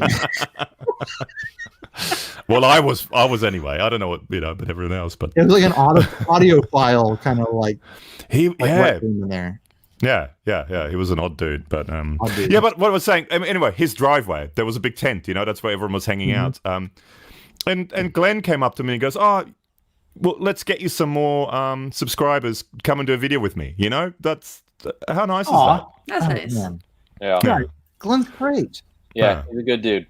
Yeah. Good Yeah, dude. very good I guy. mean, he puts on this persona on his channel of like, you know, I'm the hard ass with big opinions, and like Well- deal with it, suckers. But like, Base is lift, man. Base is lift.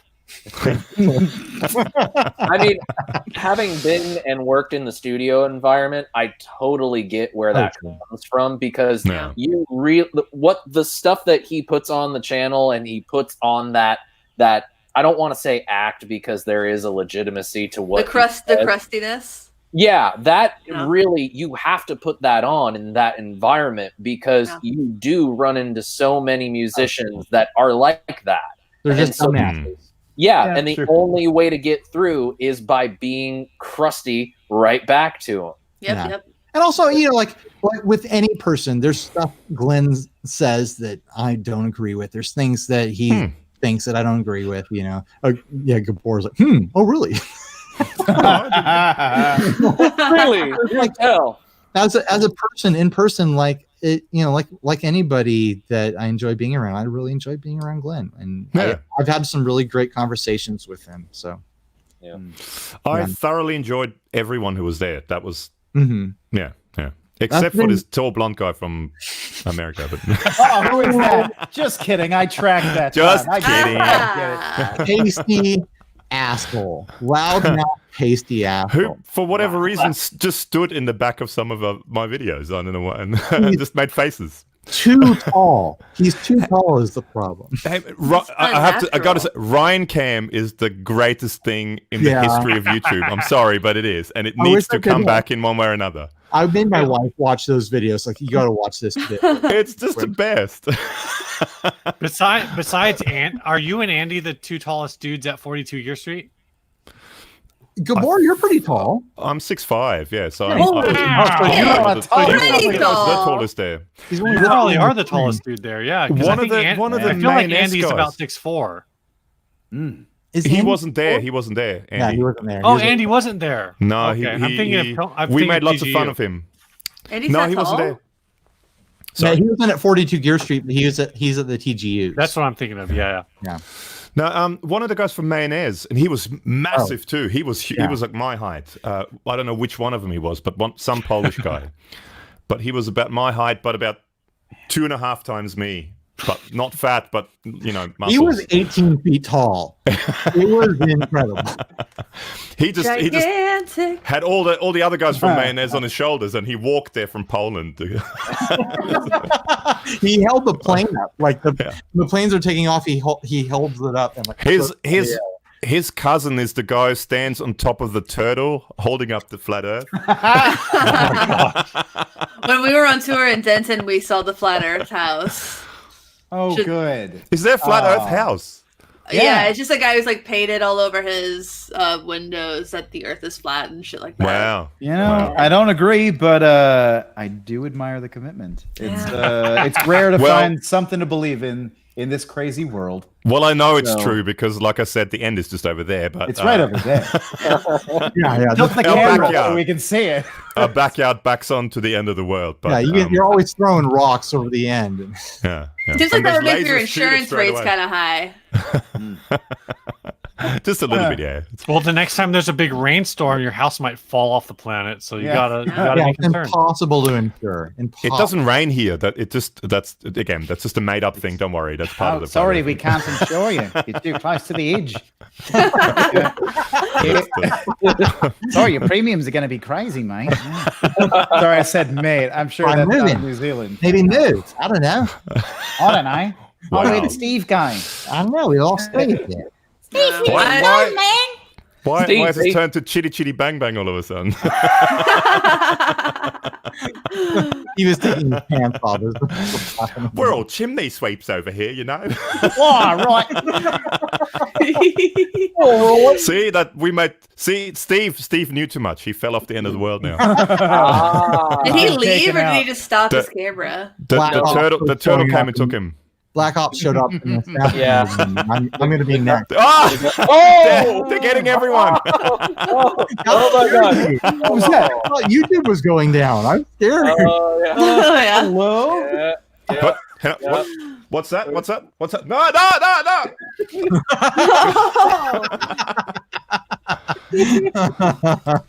I want to join in the joke, but I don't know how Whatever to do Gabor said this. before is not true. The Earth is we round. we like to have fun. Well, I'm gonna go. Yeah. On that note. We have been Okay. doing it for 3 freaking hours. Holy Yeah. crackers. I know. Well, we did an hour-long podcast, but we've all been chatting for 2 hours. It's I just- mean, we could have watched Magnolia once through. you know what? Do Love that. that I movie. used to make fun of Steve from Boston because he does these 3-hour-long live streams, but now I get it. I just get it now. It's fun. You get to chat and you're hanging out, especially now during quarantine times. I'm Yeah. seeing Yeah. This is You know, real fun. all you people Real good that time. know and love and I've met in person and stuff. It means Aw. something, you know. Well, We got I'm 60 at people one watching. of will remember you. Da, da, da, da. It's a rare condition this day and age.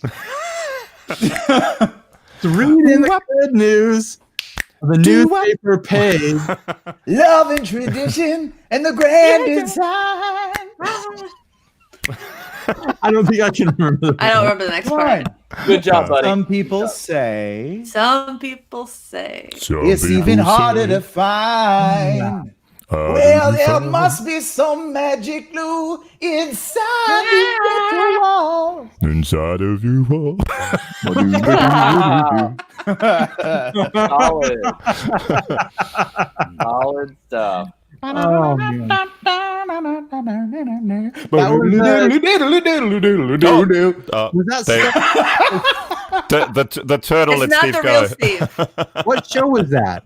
It's a body snatcher. Damn it. Pod. Well, What the show? government got Steve, and now it's impersonator. That's a pod. Mike, what Pod show person. was that the theme from? That was Step by Family Matters. Family Matters, which was in the same universe as Step by Step, the Urkelverse. Hello. Oh. The Urkel verse. Yeah, they had a crossover where Urkel was on Family Matters, or on Step by Step. We need to make a trailer for the most ambitious crossover event in history. The Urkel verse. The Urkelverse. Summer. Did I do that? Somebody, did I do that? I don't know if you guys saw it, but my biggest bummer with the Sonic movie is that Jameel White didn't do Sonic's voice because he did the voices of Sonic all the cartoons. Yeah. I was Steve Urkel doing the voice of Sonic, and he didn't do it in the new movie. I don't know why. And they got John Ralphio instead. Just kidding. He's funny too. I don't know who I did didn't it. know that. Yeah. John Ralphio from Rufio! yeah, from, I don't know who that is. you know, Wait. co-creator of Entertainment Senate Ben 720. Ben Schwartz. Ben Schwartz. Oh, love Ben him. Schwartz. Yeah. I mean, it was fun. I enjoyed it. I think Jim Carrey was fun in the new Sonic movie. I watched. Ryan, I think you would appreciate John Ralphio because he's always running around going up to people, money, please. This podcast episode started out Him and super his begging. I still feel sister. bad for it. Him and his sister, money, please. Money, please, Daddy. Your Henry wife is Winkler is their dad. watching. Why isn't my wife watching? I feel bad now. I don't know. My wife's been on pretty much the whole time. I know. She's a My big wife is fan. probably asleep. Is she? She My actually wife's just, asleep. she My actually wife. just wants to know what all is My in wife. view when I get up. She wants to know what all's in view in our bedroom. So My I have a- bedroom, guys, not Oh hers. wait. Oh, Oh, Melissa. yeah, I because see you are Melissa in- Rowe in the chat real quick asking if it was Full House. And no, that was Whatever. yeah. yeah. Milkman. That's what we just sang. That's what we just Oh, I thought Apparently, we just saying have it. No, we didn't sing Full House. Apparently, No. Full House is also in the Urkel verse. Okay, guys, closing thing. Favorite TV theme song, and then we'll get out of here because we've been doing this 3 hours. Not stupid. Or maybe not favorite, but like notable. Like you want people to go listen to it. I like 30 Rocks. yeah, that's a good one.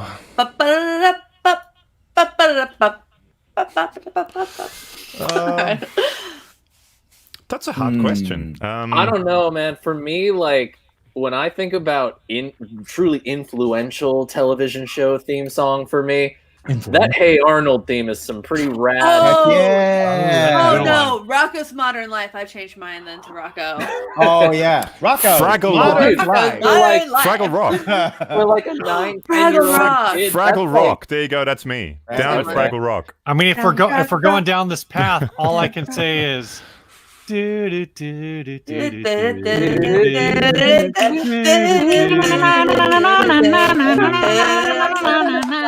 This is All right, now everyone sing your favorite TV theme. One, Once. 2, 3. Down Fraggle Rock. Down Fraggle Rock. oh my god, Mike. Hold on, is that Deep Space Nine? No, wrong one. Well, no, is that Voyager? Heck yeah. You think I would know since I'm watching it like 3 By times? the goat, Jerry Goldsmith. Jerry Goldsmith. Jerry Goldsmith. So I've got He should get that Ibanez. I've got two I want to mention Ibanez. for guitar. Brass one, don't worry. For guitar work. Oh, I know that guitar. Oh yeah. For guitar work and a theme song, Ren and Stimpy theme. Stimpy. Brennan's. Have another try. Take by, it. the, by the Flat Duo Jets. Go look it up. Fun band. That's an amazing I can't song. even think of it, honestly. But Tops, like the theme song, I always think of as like everyone needs to go listen to this just to hear how bonkers it is. It's like a situation where it's like one of the musicians showed up at the wrong gig, sort of thing. Go listen to the Alf theme and focus on the bass parts. Yeah. It is the most ridiculous, over the top, like two-handed slap bass you've ever heard in your life. The rest of the music is not on board, but that slap bass is just insane. matching the japes and hijinks of Gordon Shumway himself. I've said for years, I would watch the hell out of an Alf reboot. I can't talk. A review, a debut that's a reboot. No, reboot. Oh yeah.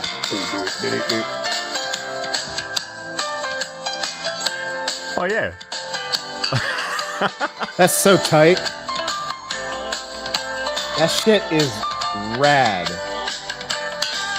Oh yeah. Nice. I want to challenge Baby 504 to cover the Alf theme. I bet he would. He would do it.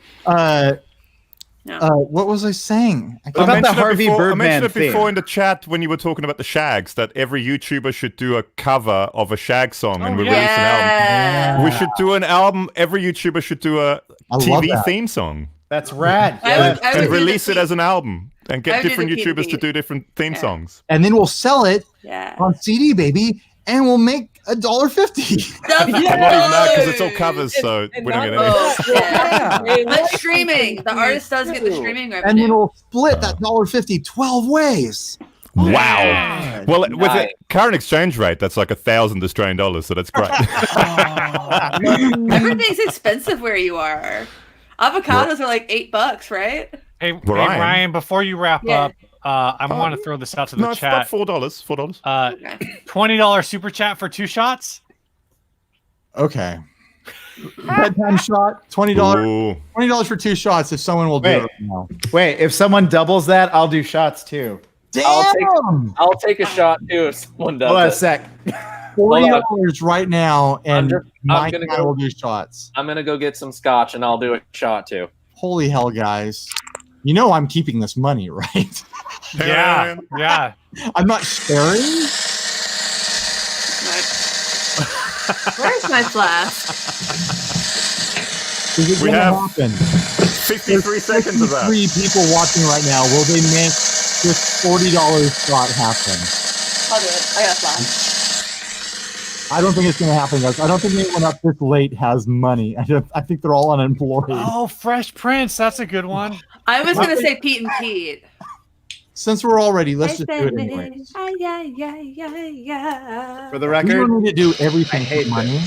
I hate Of course, alcohol. Cheers, the one boys. time, I love beer. the one time that I want to take a shot, the only shot weird. glass Yeah. in this house is dirty. All right, cheers, guys. It's been amazing. Cheers, Hold bro. him That's down. good. Na zdraví. I love that we've all been Gross. able to do One- this. It means a lot. one- Cool. Yeah. Tomorrow's gonna be fun. That's good.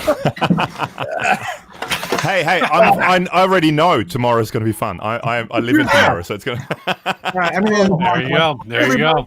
Bye. Bye. Get grounded. Bye. Bye. All right, awkward moment where it takes a second for it to end.